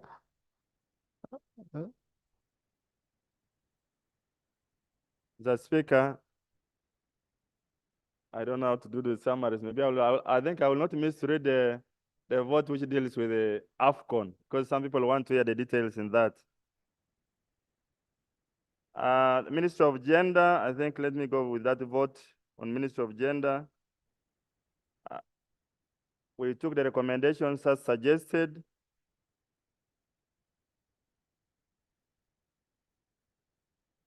Members will read the recommendations. The National Women's Council, we have on National Youth Council, we have on National Insurance Authority, on the Industrial Court, the recruitment of 3 judges of the Industrial Court. We have provided that 1.3 billion be provided to cater for this recruitment, and the usual votes which are there. We go Equal Opportunities Commission.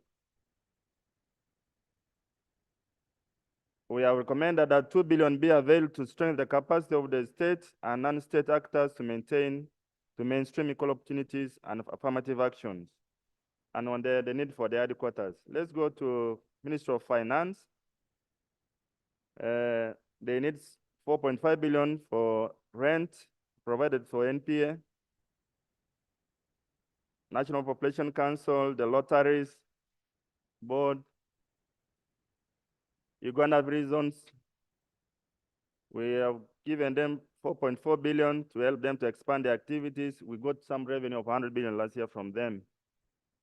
On vote 129, the Financial Intelligence Authority, we have requested that 2.8 billion be provided to FIA in financial year 24-25 to review all the anti-money laundering laws.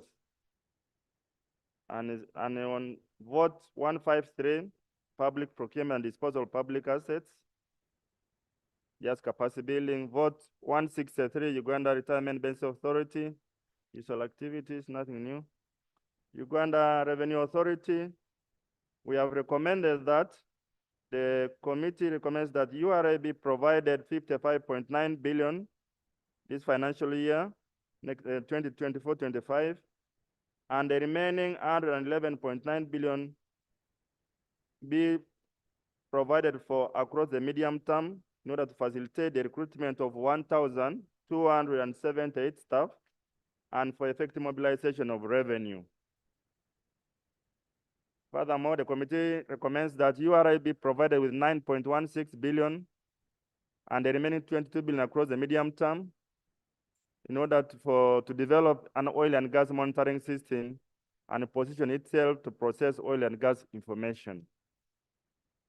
On Uganda Microfinance Regulatory Authority, the regulatory aspect, Office of the Auditor General, that the Office of the Auditor General be provided with 30 billion to recruit additional human resource in order to do more value for money audits. Committee on East African Community Affairs, non-usual recommendations. Committee on Legal and Parliament, the Ministry of Justice and Constitutional Affairs, the Judiciary, they need 11 billion during this coming financial year to implement the new plans and finish the building. IGG, we have given money for digitalization. Parliamentary Commission, we have provided for the wage shortfall. Uganda Law Reform Commission, we have given them some money to provide to acquire one station wagon for the share. Vote 106, Human Rights Commission, we want that their budget be enhanced so that they can do their work well. On Law Development Center, URSB, we have provided that the committee recommends that 3.9 billion be given to URSB to implement its new staff structure.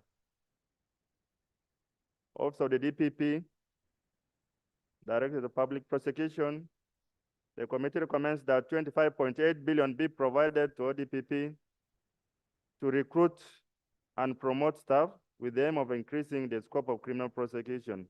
And wanted because now, as you read in the papers today, the judiciary is expanding and creating more circuit courts. They need more staff.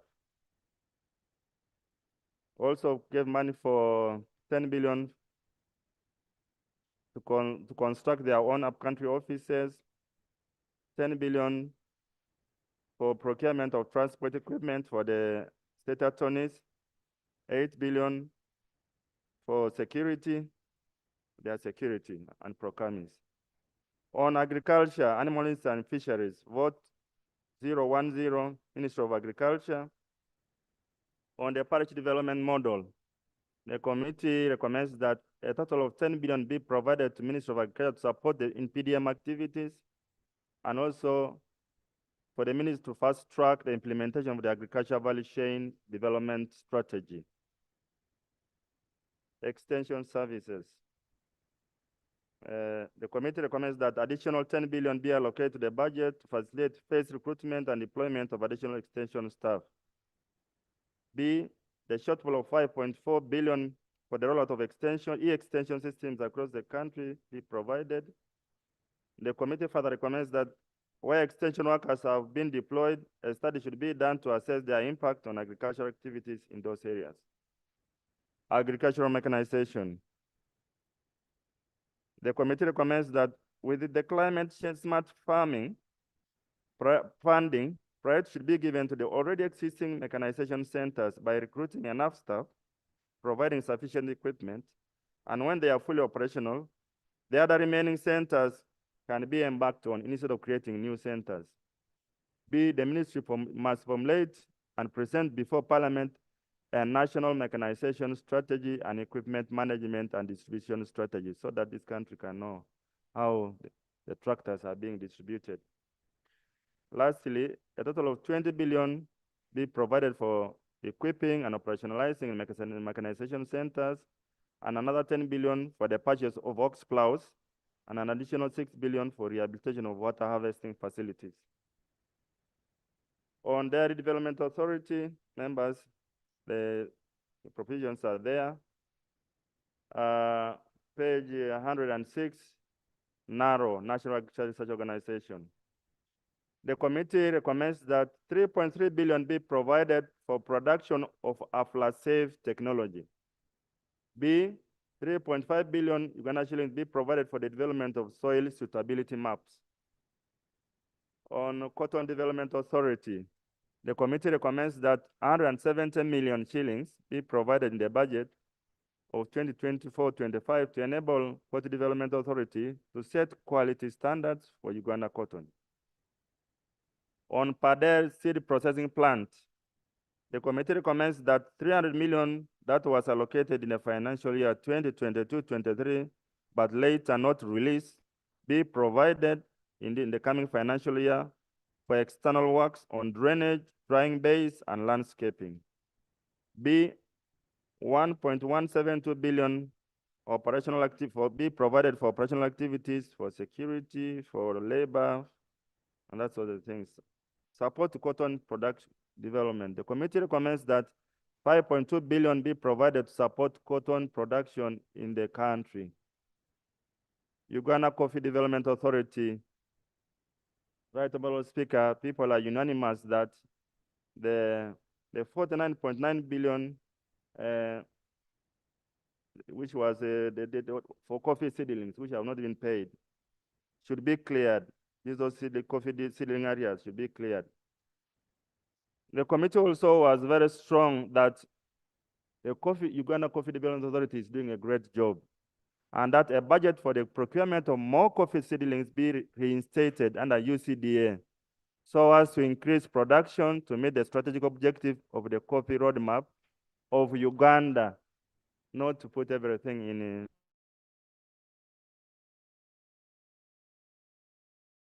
Ministry of Foreign Affairs. This was really very important. The committee recommends that the annual budget requirement total of 25.54 billion for subscription to international organizations should be provided in the Ministry of Foreign Affairs, and priority should be shifted to settlement of international subscription in order to protect Uganda's image abroad and safeguard interests, and also avoid embarrassment. Number B, the committee strongly recommends that all the subscription areas totaling to 41,867,512,120 shillings should be transferred to the Ministry of Foreign Affairs budget for the from the Ministry of Finance to sort out this problem of. C, all subscription areas transferred there should be settled by the Ministry of Finance as a one-off. And lastly, provide additional 14.4 billion for economic and commercial diplomacy, including business exports for all the embassies. Our embassies are suffering. They don't have money for business exports. Instead of us flying from Uganda to do business exports there. There is also a committee recommendation that there will be provision for a budget line for post-summit activities for non-aligned movement and G77. And the provision is the tune of 4 billion shillings for the next three financial years. And since we are the chair, there was also the removal of funds for travel abroad, which was treated as travel abroad, but for ambassadors, it's considered as internal travel. The committee recommends that the budget for travel abroad totaling to 4.5 billion for the ministry be given, and 11.65 billion for missions abroad should be reinstated to support the core functioning of the missions abroad. Fiscal infrastructure, vote 1016, Ministry of Works. The details are there. The committee recommendation with that effect that the committee urges government to prioritize safety of inland transport by availing 4.6 billion for the immediate interventions. On regional mechanical workshops, the committee recommends that government avails 23 billion annually for the maintenance of the road equipment to facilitate improvement of the Duka network. Number B, government rehabilitates all mechanical workshops with an aim of improving their capacity to deal with the increased equipment needs, as well as to cater for the advancement in technology that's being used in the manufacture of the road equipment. And lastly, that government considers establishing mechanical workshops in a phased manner at sub-regional level to ease access and improve the level of equipment availability in the districts. On the road equipment for the 16 new districts and 10 new cities and urban councils, the committee recommends that 18.3 billion be provided for the refurbishment of all Chinese equipment and for the distribution to municipalities, as well as now really providing equipment to the new districts.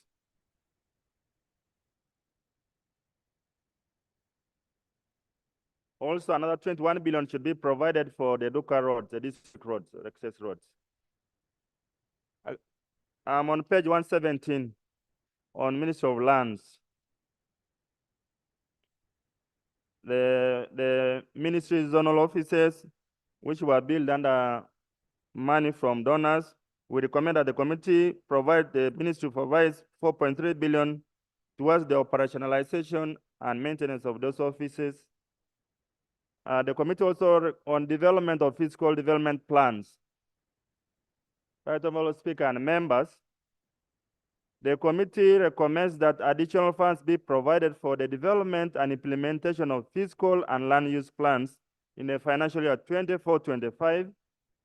The committee further recommends that 10 billion be allocated towards implementation of the fiscal development plans, as will go a long way in enhancing fiscal planning and empowering the national fiscal planning Board of Uganda.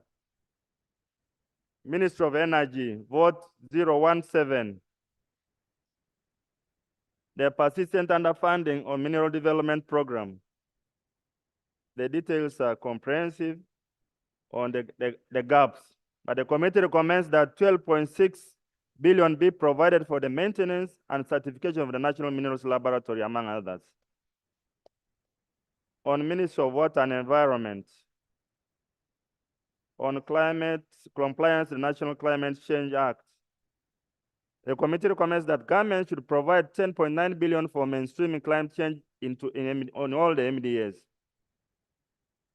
On inadequate budget allocations, service coverage acceleration project, the committee recommends that government provide 35 billion to this project, which has impacted provision of improved water supply services to the urban population across the country.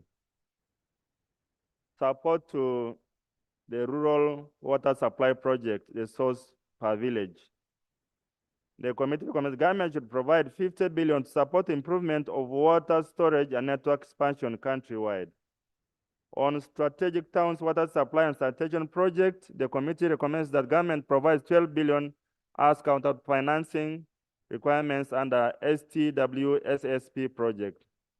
On water power production phase 2, the committee recommends that government provides 40 billion for the water for production project phase 2.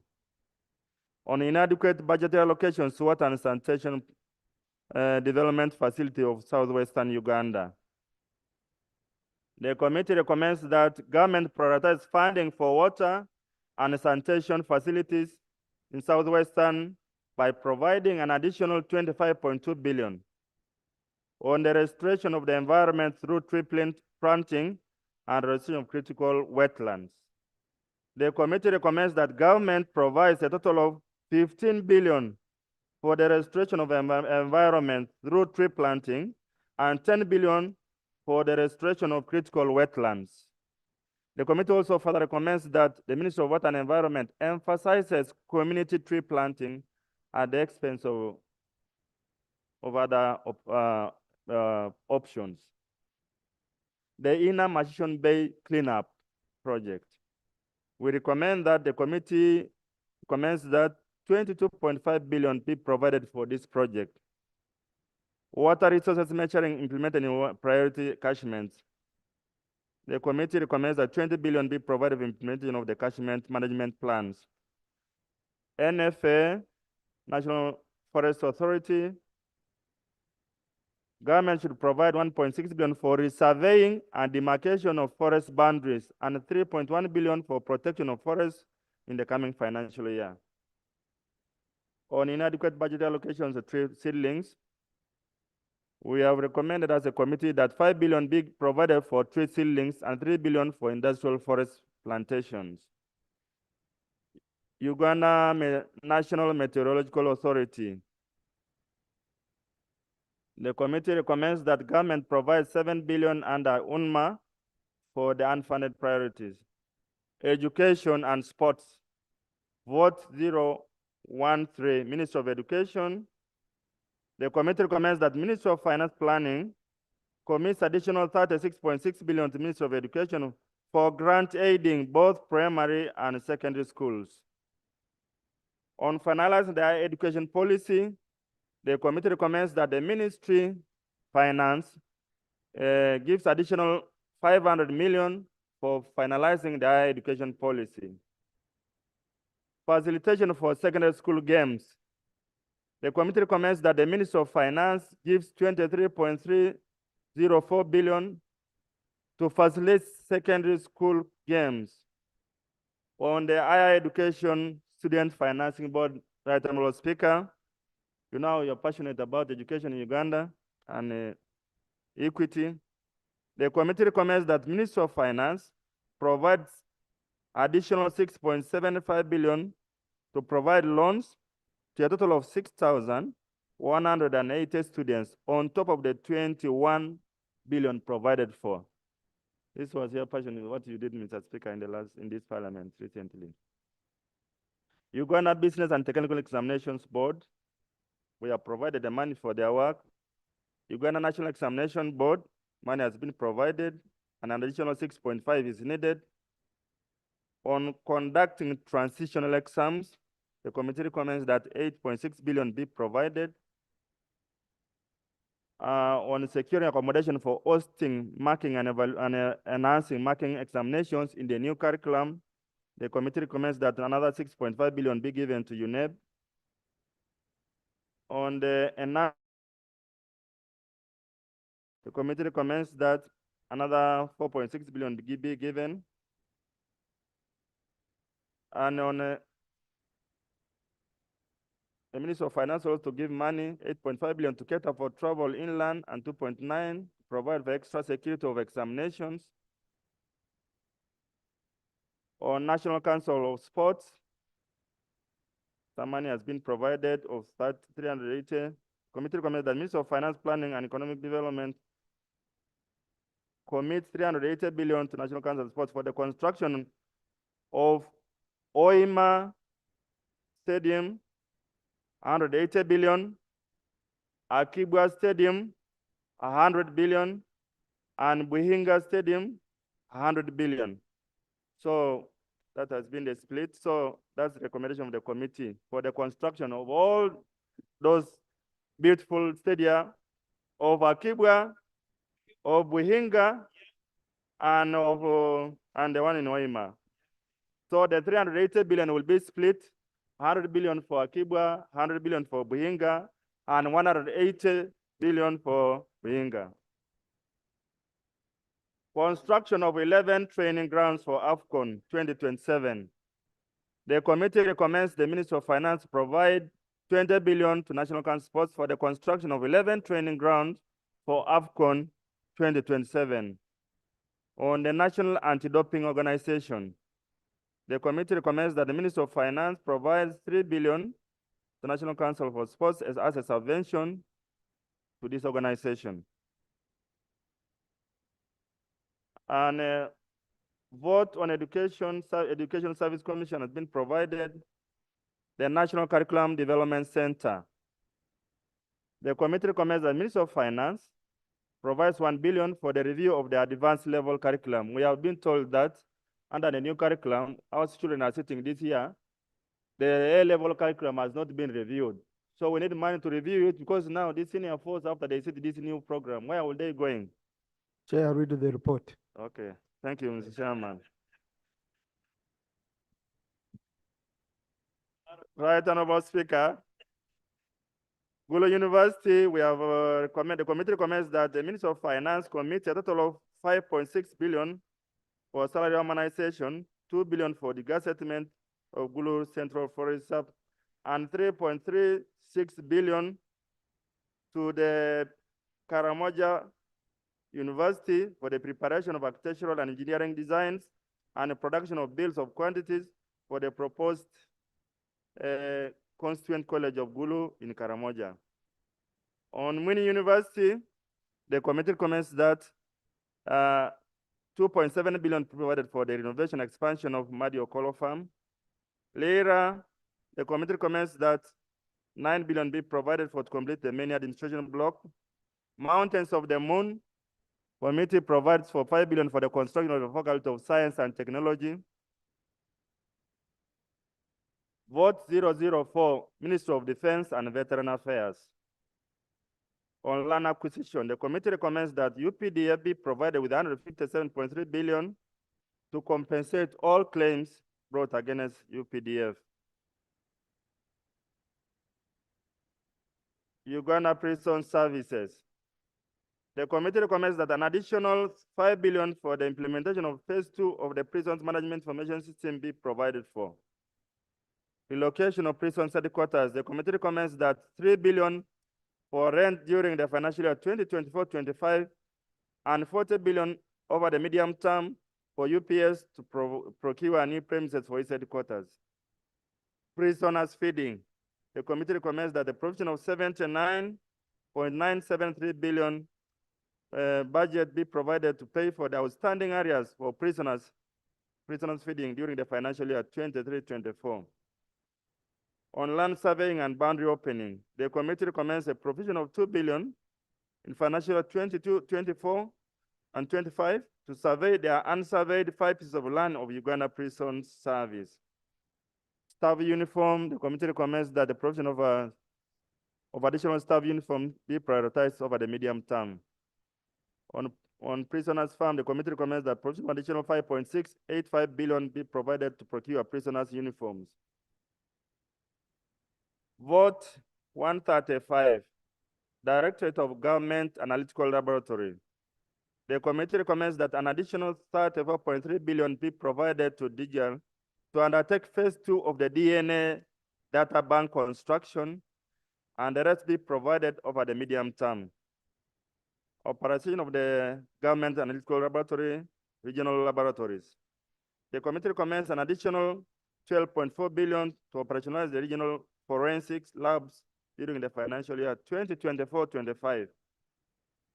Acquisition of modern scientific equipment.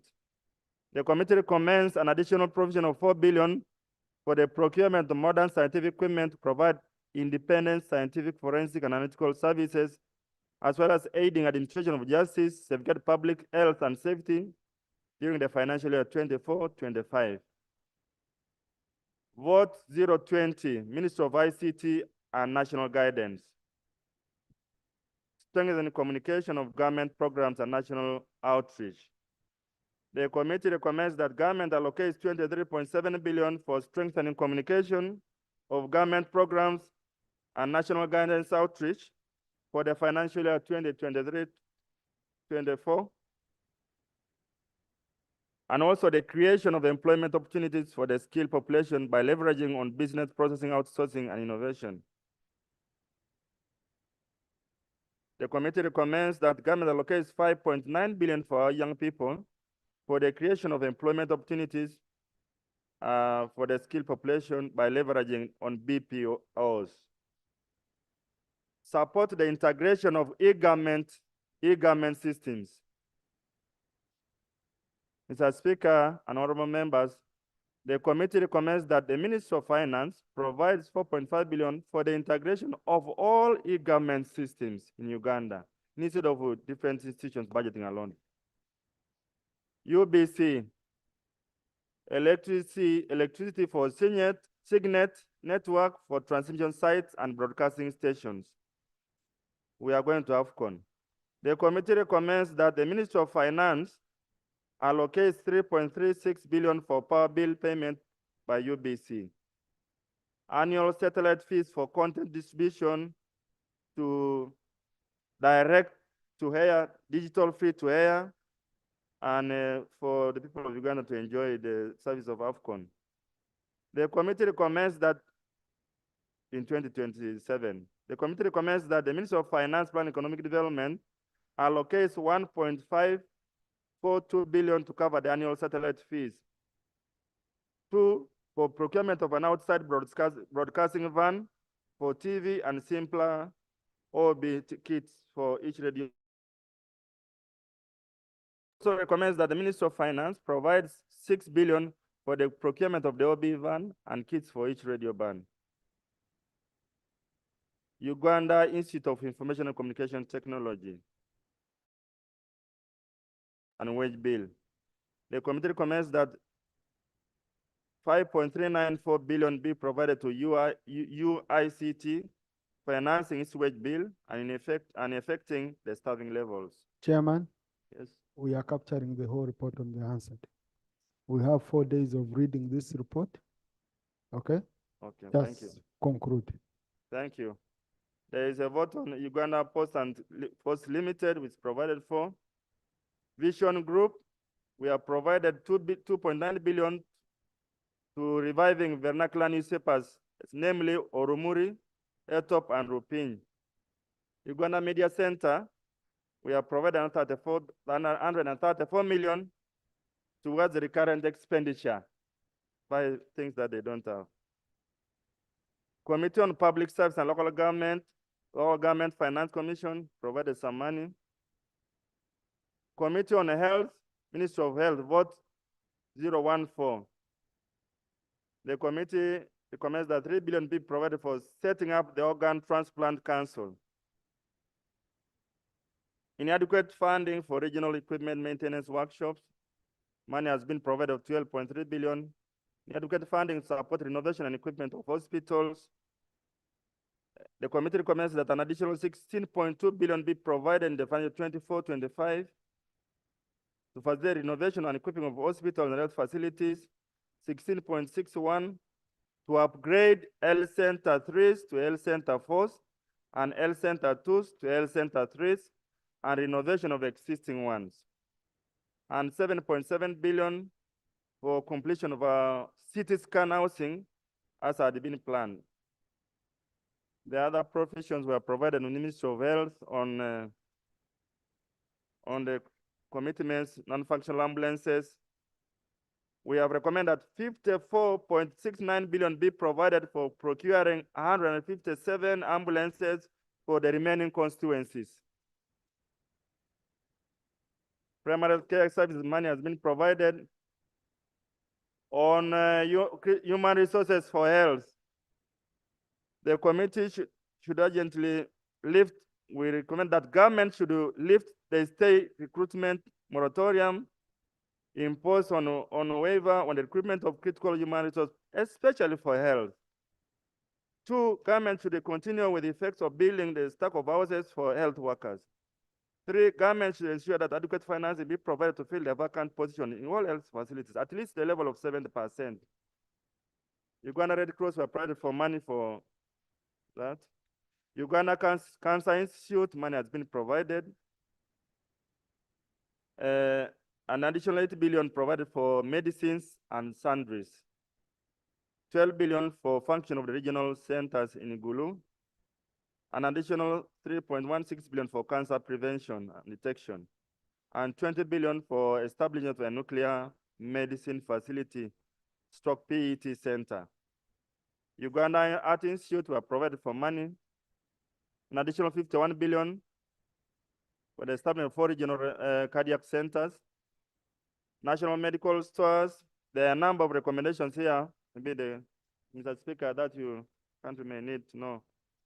An additional 435.7 billion be given to national medical stores to boost supplies of essential medicines and health supplies in a phased manner, starting with 87 billion the coming financial year. The committee reiterates that its earlier recommendation that an additional 4 billion be provided to NMS for procurement of a kit of glucometers, BP machines, and thermometers for 3,000 health workers across the country. Uganda Virus Research Institute money has been provided for the tune of 2.6 billion. Health Service Commission for recruitment, 500 million. Uganda blood transfusion, 2.4 billion. We need blood in this country. Kawempe Regional Referral Hospital requires an additional 6.1 billion for recruitment of additional staff. And also a funding gap of 0.87 be provided to Kawempe for maintenance of equipment. There is a Kirudu Hospital, funds have been provided. The details members are in the report. Mlago provided, Mlago Hospital, Mlago Referral. Generally, Mr. Speaker, all the hospitals, let me jump this as they requested. Even including the regional referral hospitals of Soroti, Jinja, Masaka, Fort Portal, Oima, Bende, Lera, Entebbe, Naguru, Kawempe, Yumbe, Kirudu, Moroto. So all these have been provided for, Mr. Speaker. I go to the Committee of Trade, Tourism and Industry, page 180. I'm just ending now. On tourism industry, the committee recommends that government should expedite the appointment of the UEPB board and allocate additional budget of 9.4 billion to develop exports and discover new markets for Uganda in view of the worsening trade imbalances we recently noticed after AGOA. Uganda Bureau of Standards should be supported to support our export sector with an additional resource. In conclusion, Mr. Chairman, Right Honorable Speaker, we have an Annex 2, which provides a summary of the funding requirements to cater for critical government programs. I therefore conclude, Mr. Speaker, and honorable member, by saying that, Right Honorable Speaker, in accordance with Section 9(8) of the Public Finance Management Act 2015 and Rule 145 of the Rules of Procedure of this Parliament, the committee recommends that the proposed National Budget Framework Paper of 24-25 to 28-29 be approved by this Parliament with amendments as per the committee's recommendations. I beg to report, Mr. Speaker. Thank you, Honorable Chair. Well done on the committee. Shadow Minister, you have a minority report?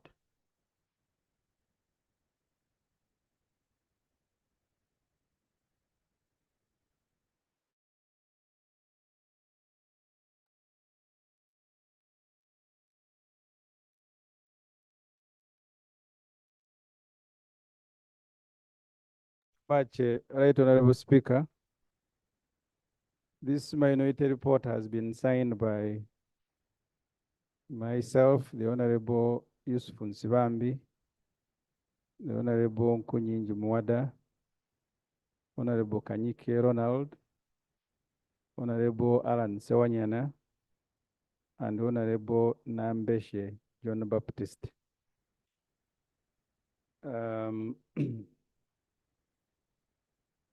Honorable Sewanyana, when you're a commissioner, you don't heckle.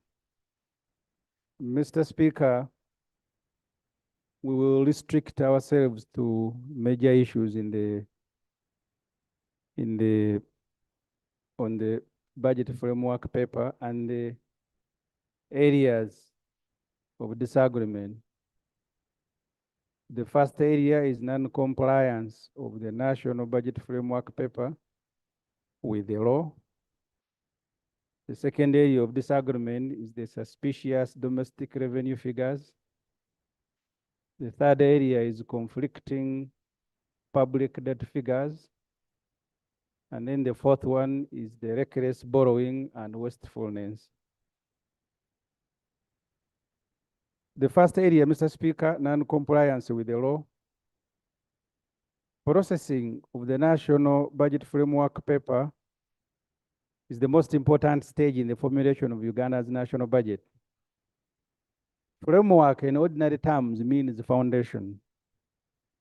If you have to compare budget to a building, the components here, you're talking about foundation, walls, beams, columns, and the roof. The materials required for the construction of the National Budget Framework Paper are outlined in Schedule 3 of the Public Finance Management Act. They include a statement of revenue for the annual budget for the next financial year. This is a statement of the resource to be approved by Parliament and used by the Ministry in preparation of the budget for the next financial year. This statement, according to the law, Schedule 3, must indicate the following: the ceiling of the expenditure of government in the financial year, the flow of the investment of government in the financial year, and the ceiling on total budget funding from the petroleum revenue holding account in the financial year. The budget framework paper referred to the Committee on Budget had two ceilings. The first ceiling appears on page 18, and the Minister of Finance casually describes it as a preliminary resource envelope for the financial year. And they say is projected. Procedure. Thank you very much, Right Honorable Speaker. I rarely interrupt colleagues on matters of procedure or order. So, sorry, Honorable Semuju. I have heard the grounds the Honorable Member is raising, and I just wanted the procedural guidance from you, the Speaker, because my understanding of a minority report is that members of a committee disagree with the decision taken by the majority members, not an opinion that you hold, say, on the debt to GDP ratio, what finance is presenting. But my understanding is that a committee sits, takes a decision, but you differ from the majority. And if I can read the rule 205 about minority report, that one, sub-rule 1, a member or members dissenting from the opinion of a majority of a committee may state in writing the reasons for his or her or their dissent. And the statements of reasons shall be appended to the report of the committee. So what I expected was the Honorable Semuju to say, majority of the members said this, but for us we differ in this way. But this is not what I pick from the Honorable Semuju. So may I be guided on whether the report is presenting is in compliance with what the rules expect. Yeah, thank you, Honorable Minister. To begin with, this is not Semuju's words, they are for the members who signed the report. Number two, on the introduction part of the report, he states that this is where they dissent from the majority report, okay? Because these issues which were presented in the budget framework paper, he felt the majority or the committee should have disagreed with what the ministry has proposed. But the committee agreed with some and disagreed with others. So now this is where the discussion now will be on the members. Either agree with the assessment of the minority report or not when we reach at adoption stage. So usually it's very difficult to deny members a chance. On the minority report, we might not be satisfied with the level of content, with the content that they're in, but it is difficult. It's a very, very thin line for the presiding officer. So let's listen to him, and then during debate, this is where we shall focus on your arguments.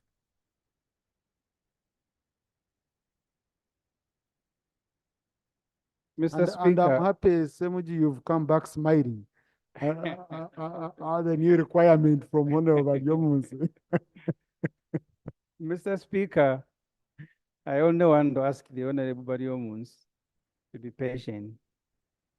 I am giving you the frame. Then at the conclusion, I'll tell you why we disagreed.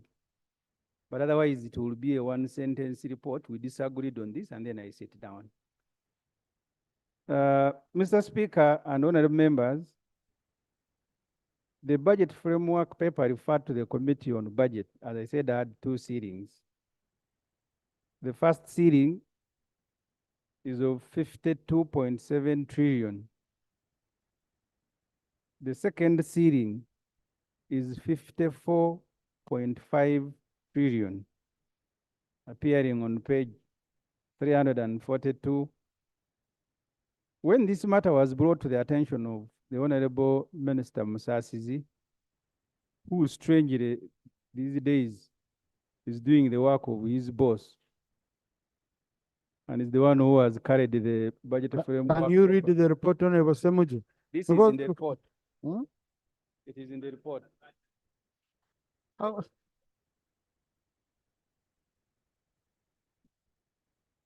It is in the report, Mr. Speaker.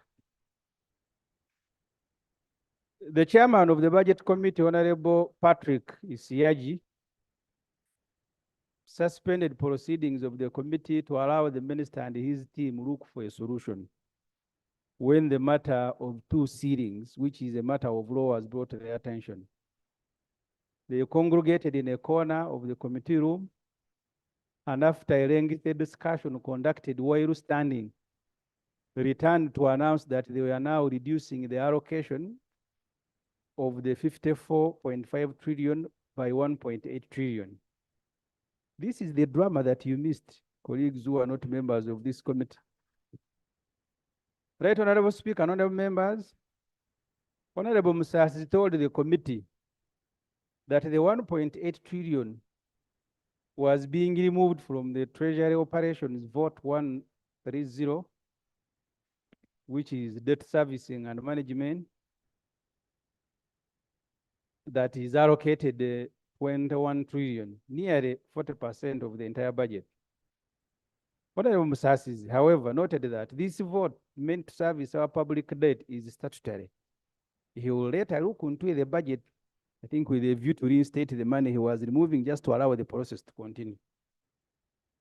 Right, Honorable Speaker, this Parliament is not allowed to raise the ceiling of the budget.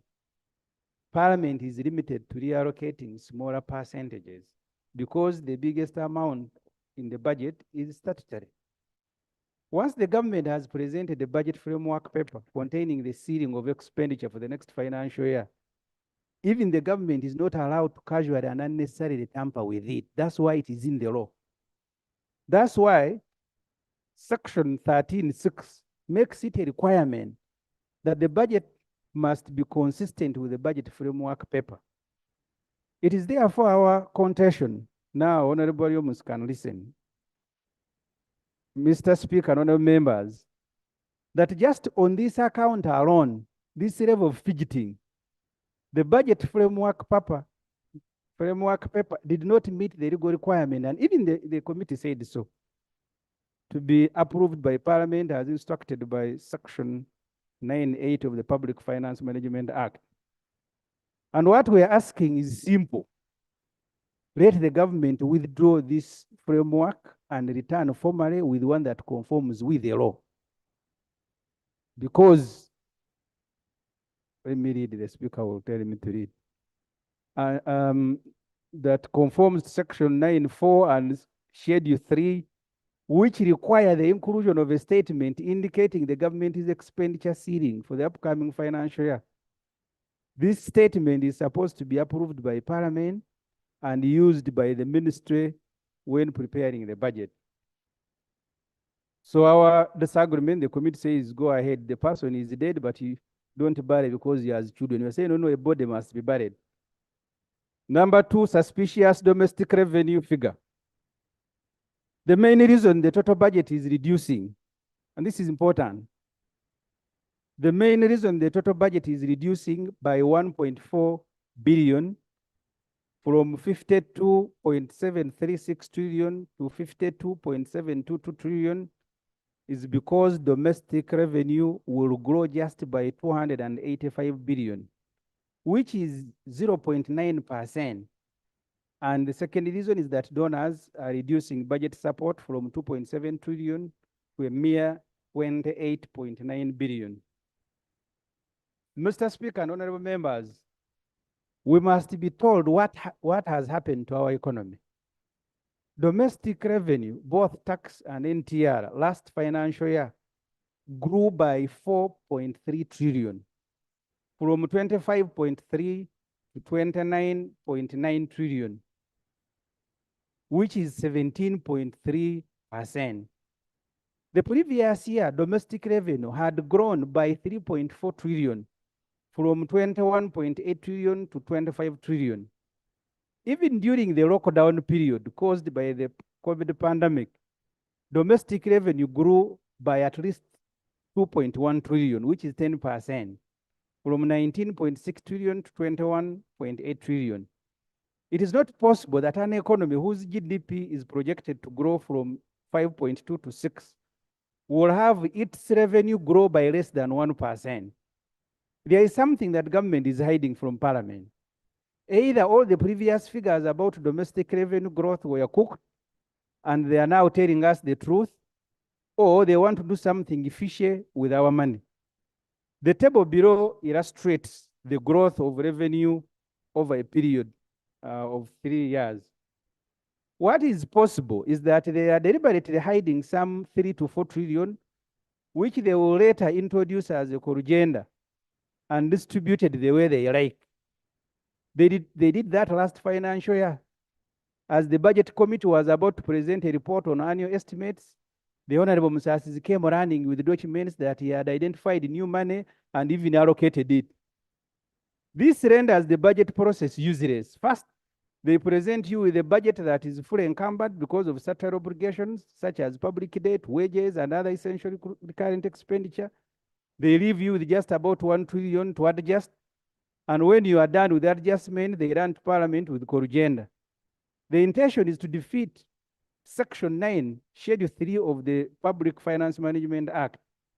This must be rejected, and finance must be warned never to do it again. The ceiling they gave us today should remain the same ceiling throughout the budget process once it is approved. Assuming revenue figures were to be correct, then this parliament must also ask the following question. One, if our revenue are going to grow by just 286 billion, why and who is government exempting from taxes? The Auditor General in his December 2023 report, page 178, queried tax exemptions amounting to 1.4 trillion granted to various companies. The stated purpose for this exemption, the Auditor General says, is even not met, yet the practice continues. The Auditor General also reports taxes amounting to $14 million, equivalent of 52.2 billion, not collected from refined gold exports. A total of 70,837 kilograms of refined gold was exported, and with $200 per kilogram, the government was supposed to realize at least 52 billion in taxes. And the reason in our view is because people involved in gold exports are close to the president. Their businesses cannot be closed down by URA the same way it does to other businesses. The Auditor General further discovered that tax on 22 mineral categories worth 72.4 billion of export was not levied by URA because there is no tax assessment and payment on the export of certain minerals. This parliament also needs to examine reports of numerous business closures, overtaxation, and declining aggregate demand in the economy. The most recent being BNZ Poultry International Limited, companies such as ShopRite, Uchumi, Game Store, Nakumat, Pick Fair, Nightil, Day Biofarm have all closed shops. The Uganda Registration Services Bureau recently struck off the government register 186,000 companies because they are not filed returns for 5 years. This, coupled with the closure of several medium and small-sized businesses downtown, should worry this parliament. All this may have impacted our revenue correction, but not to this tune that the Honorable Msasis is reporting. Parliament is being taken for a blind date, which it must flatly reject. The budget framework paper must be withdrawn and a new believable one is introduced. If this parliament is inclined and it wants to approve it, at least it must insist that finance doesn't return here with a core agenda in the short time. Area number 3, conflicting figures on public debt. Honorable Speaker and honorable members, the government in the budget framework paper projects to correct 29.9 trillion, which is 56% requirement to finance next year's budget. The rest of the money, about 22 trillion, will be raised through borrowing, internally and externally. When you approve the budget framework paper and later the annual budget, it means you, Parliament, you have given the government advance permission to borrow, because you have said, they have told you this is how we'll finance the budget. So they will come here waiving a loan request and say, but you approved the budget. Unfortunately, at this stage, Mr. Speaker and honorable members, the government deliberately is not disclosing all of the sources from which it will borrow. But immediately the budget is passed, this NRM group will be in the domestic market looking for someone who can lend it fast, 9.455 trillion to finance 17% of the budget. They will return. That's how they had shamelessly ended up at the doorstep of Amarogo Capital Limited, a Kenyan money lender last financial year. It is this parliament that stopped this embarrassment. They will return to the same market to look for 4.116 trillion, representing 7.8. They will also borrow another 8.876 trillion from external sources to finance 16.8% of the budget, bringing the total borrowing or debt to manage to about 22 trillion, representing about 43.2 budget financing. It is therefore important for Parliament to know the status of public debt and our ability to repay before you approve borrowing as one of the sources of funding the budget. The Minister of Finance puts the public debt at 86.7 trillion. The Auditor General in his report to Parliament says the public debt is 97.499 trillion. And the Bank of Uganda puts it at 88.8 trillion. To arrive at the figure of 97.4 trillion, the Auditor General reports that debt stock has increased by 111% in the last 5 years, from 46 trillion in 2018 to 97 trillion by 2023. This financial year alone, we have so far grown the public debt by 9.3 trillion, which is 10%. Because in June 2022, it was 86.8 trillion. Growing the public debt burden is one area where the NRM has excelled and registered unenviable and disputable growth. Sometimes, honorable members, you need to know this government borrows for fun. For example, Auditor General on page 45 of his report says that 14.5 trillion loans borrowed remain unutilized and dispersed. The explanation given to the Auditor General by the Secretary to the Treasury is unreadiness of projects at loan grant contracting stage, delays in fulfilling both disbursement and effectiveness conditions, poor project management, absence of counterpart funds, and slow land acquisition. Before they do this, they are in the market borrowing. For God's sake, if your project is not designed, why do you borrow money? Can you imagine? We have been fined 5.5 billion for canceling a loan we picked from AFD and KFW to finance the Musizi hydropower plant. It is our considered opinion that before you approve the budget framework paper, you need to know the total amount we owe our lenders.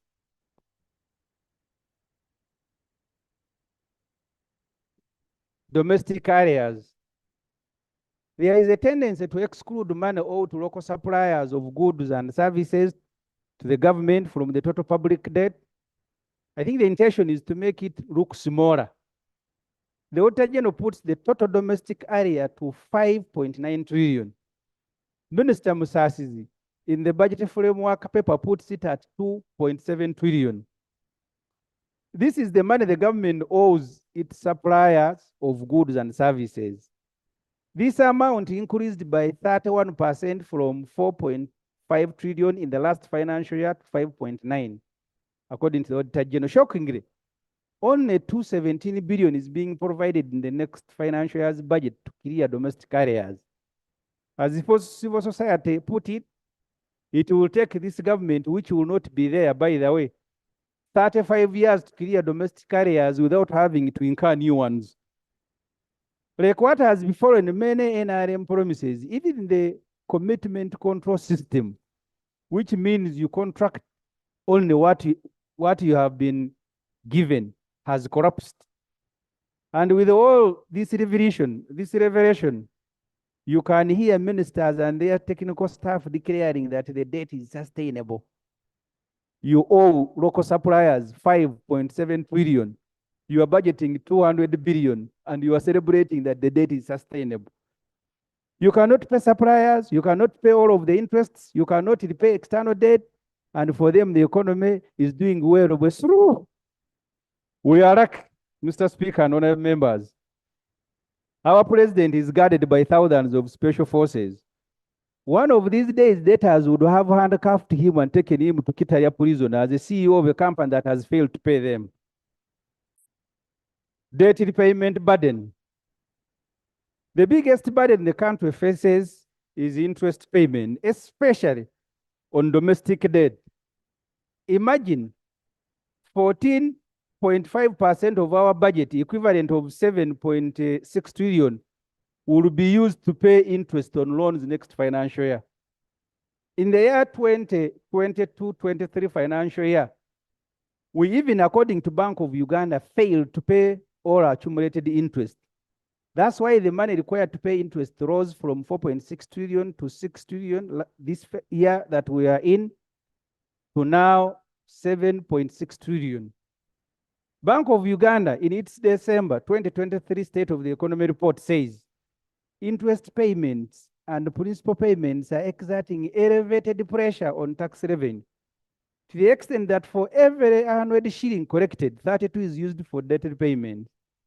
The Auditor General notes on page 43 of his report, interest to revenue benchmark has been overwhelmingly breached, as evidenced above. It has been noted that 25% of the revenue collected is used to service just the interest alone, 25% of the revenue collected, not principal. Last financial year, we failed to service our external debt. And as a result, the Bank of Uganda encroached on our reserves, reducing them from 4 billion, 463 million US dollars to 3,628.8 million US dollar. The Bank of Uganda is demanding for about 1.4 trillion to restock the reserves, which Musasis will represent as recapitalization. They know the good language. This financial year, the demand was 1.5 trillion. It is a vicious cycle that every year you can't pay. Bank of Uganda comes to pick money.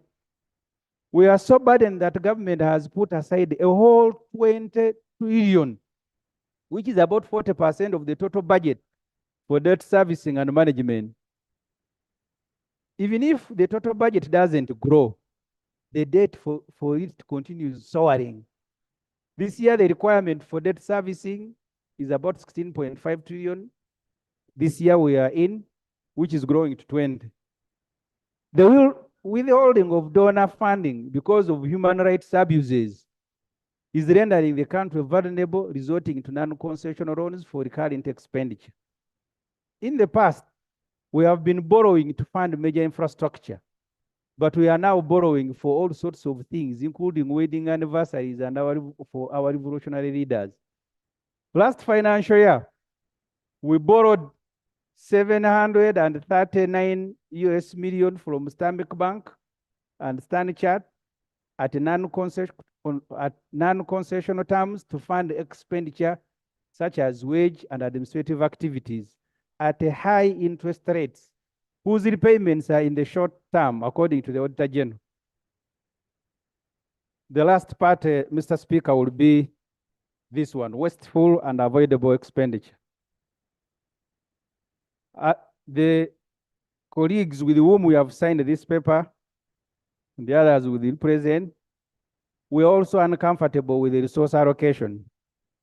The budget for health, agriculture, and education has been reduced. At the very minimum, at least, it must be maintained by making deductions in areas where a lot of wastage takes place, such as State House and the President's office. Flawed allocation of the little resources the country has is what we must collectively and carefully as a parliament seek to address when processing the budget framework paper.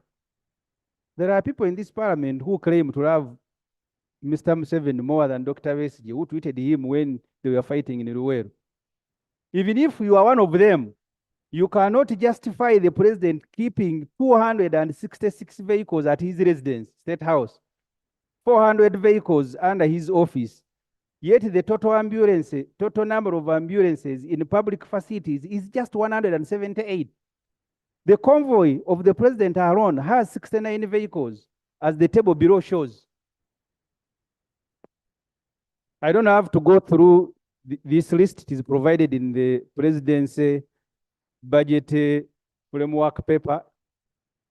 You can see it, 69 vehicles for our revolutionary leader, leading a country that has no ambulances. Mr. Speaker and honorable members, can you justify the president employing 761 staff in his office, 996 staff at his residence? Our leader employs at his residence at taxpayers' expense 51 cleaners, 62 cooks, catering officers, 80 gardeners, 29 housekeepers, 10 dobby and round area tenants, 106 private secretaries, 14 room attendants, 22 presidential assistants, 59 waitress and waiters. And at his residence, he has 14 presidential advisors. He also has another 86 in his office. You can look at that list of all names that they are advising the president.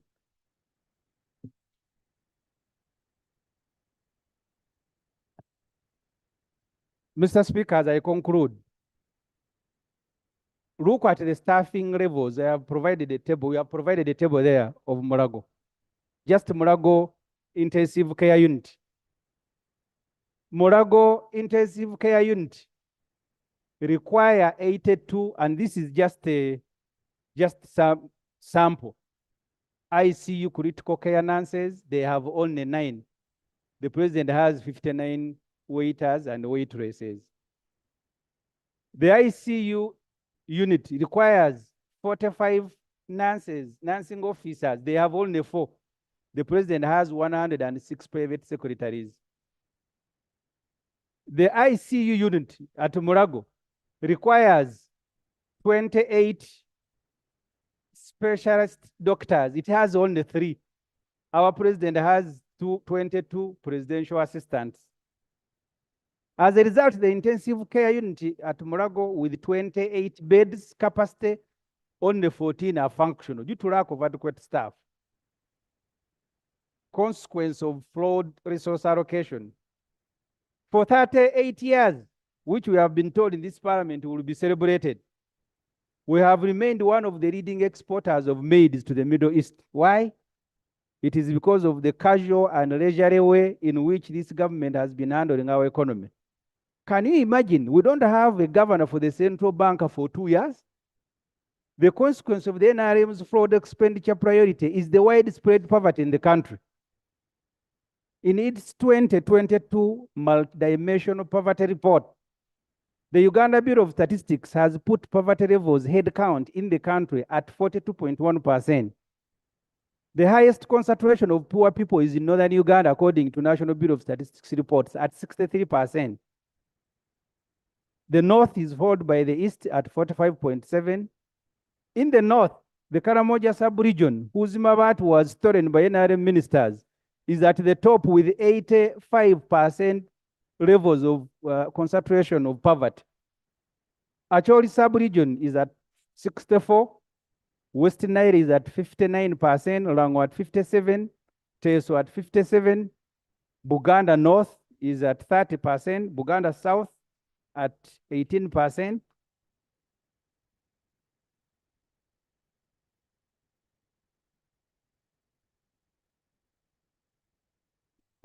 Kampala is at 0.4%. I am concluding. Allowed me to raise the procedure point. Right, Honorable Speaker, the reason why I had raised the procedure point and I respect your guidance is that the public is watching us and the people now know what our rules speak about. Yes, I'm not disputing whatever he's raising, but for clarity, some of us have been in this house for quite some time. What is envisaged under minority report is that the minority members respond to what the majority members have put. We listened attentively to the report of the majority. Those lists of vehicles, issues of State House, we are not there. So, right, Honorable Speaker, it is procedurally correct that even when we want to please our voters by raising political sentiments, that we stick to what the rules require us to present in this house. Yes. Yes. No. Yes. That's the procedural guidance I want to write, Honorable Speaker. Minister for Finance, I just needed to be guided. Because we are on the budget framework paper, I need to be guided. Where this information, okay, these issues, whether it was provided for under the budget framework paper, that you're going to fund all this and all that. If I could get guidance, then it helps me, not from the Minister for Finance, not Shadow Minister. No, he's the minister. He's the substantive Minister for Finance. So Mr. Speaker, sir, all the information regarding this process is contained in the book which I laid here. I would like him to confirm whether, no, I know what I'm saying. If we can ask him to confirm. Is the honorable colleague. Yes. Yes. Honorable Semuju can tell us the page, can make reference to the book where he's extracting information from. And then. Honorable Semuju. I- And smile. I am surprised, Mr. Speaker, that the Honorable Musasi, who prepared this document, now he wants to disown it. He's now asking me to show him where the money, because you see, if you want, go to the security and governance program, you will see the sectors that are there and the money that you have provided yourself in this report. If you can allow me a second and conclude, because I'm concluding, I'll give you the specific pages. Because I don't want to disrupt the flow of my reading. But I will show you in 5 minutes where you have allocated money to the presidency and state house in this book. Mr. Speaker, this new report by the Bureau of Statistics looks at poverty not just in terms of the ability to access basic needs, but also access to other social needs such as education, health, and building materials. Programs to get people out of poverty are what we must concentrate on as a parliament instead of concentrating on fighting for the little that is available. We must immediately change expenditure priorities. The minister now is disowning that in this book there are expenditure priorities. In conclusion, Mr. Speaker, the budget framework paper raises significant concerns and violates the Public Finance Management Act, Section 9 and 4, by omitting a budget ceiling as required. The budget framework paper for 2024-2025 further presents conflicting resource envelope figures, undermining its credibility. The lack of accurate revenue projections, conflicting public debt figures, and extravagant public spending, as highlighted by the excessive use of vehicles by the president, reflect a broader issue of transparency and accountability within government. The recommendation to reject the Public Finance Management Act and demand that a correct version with a budget ceiling is justified, as it aligns with the need for accurate financial information and a responsible fiscal management. Additionally, addressing the disparities in public administration and prioritizing essential services over lavish expenditure is crucial for the well-being of the country and its citizens. Mr. Speaker, I want to thank you very much. If you allow me 5 minutes, I am going to peruse the report and show the minister before I leave here. Just 5 minutes. Thank you. Now, Honorable Chris raises a very important, because source of information is important. I would want to know a document that has number plates, for example, of the president's vehicle.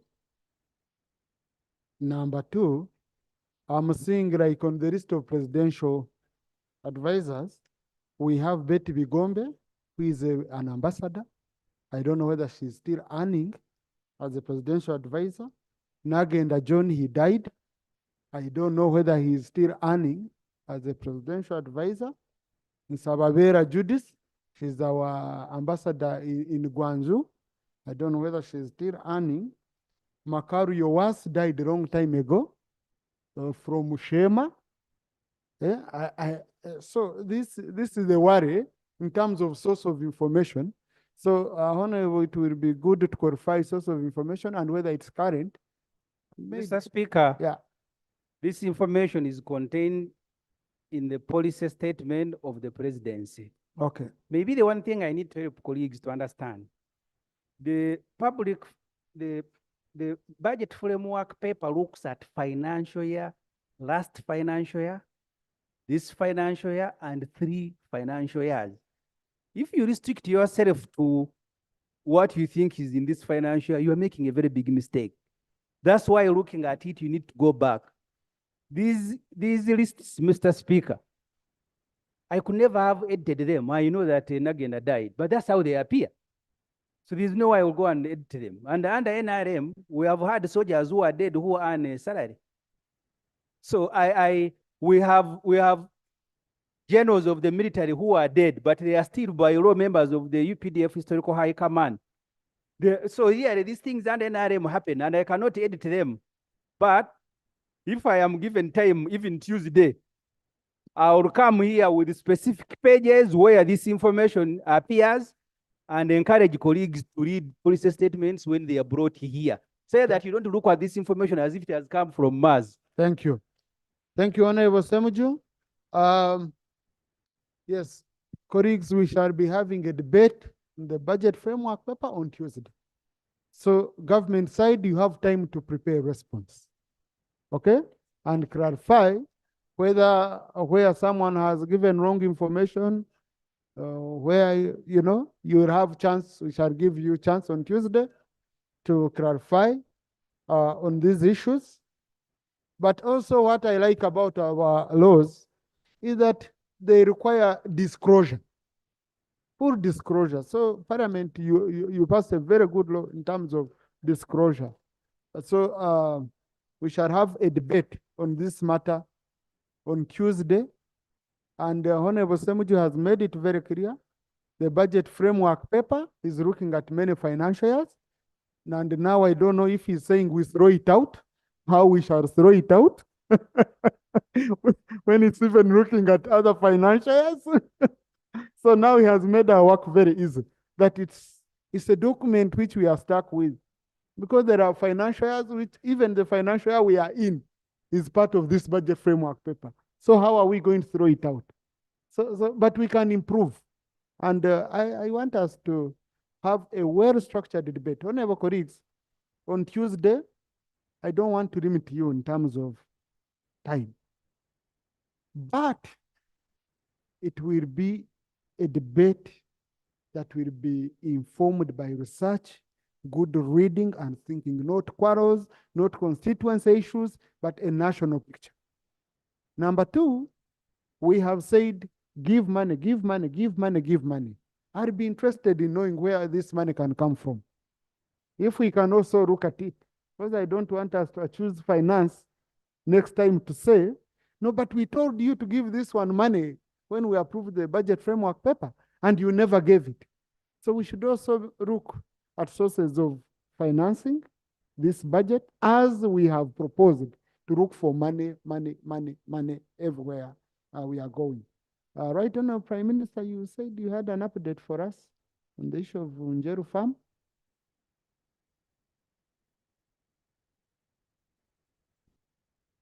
Right, Honorable Speaker.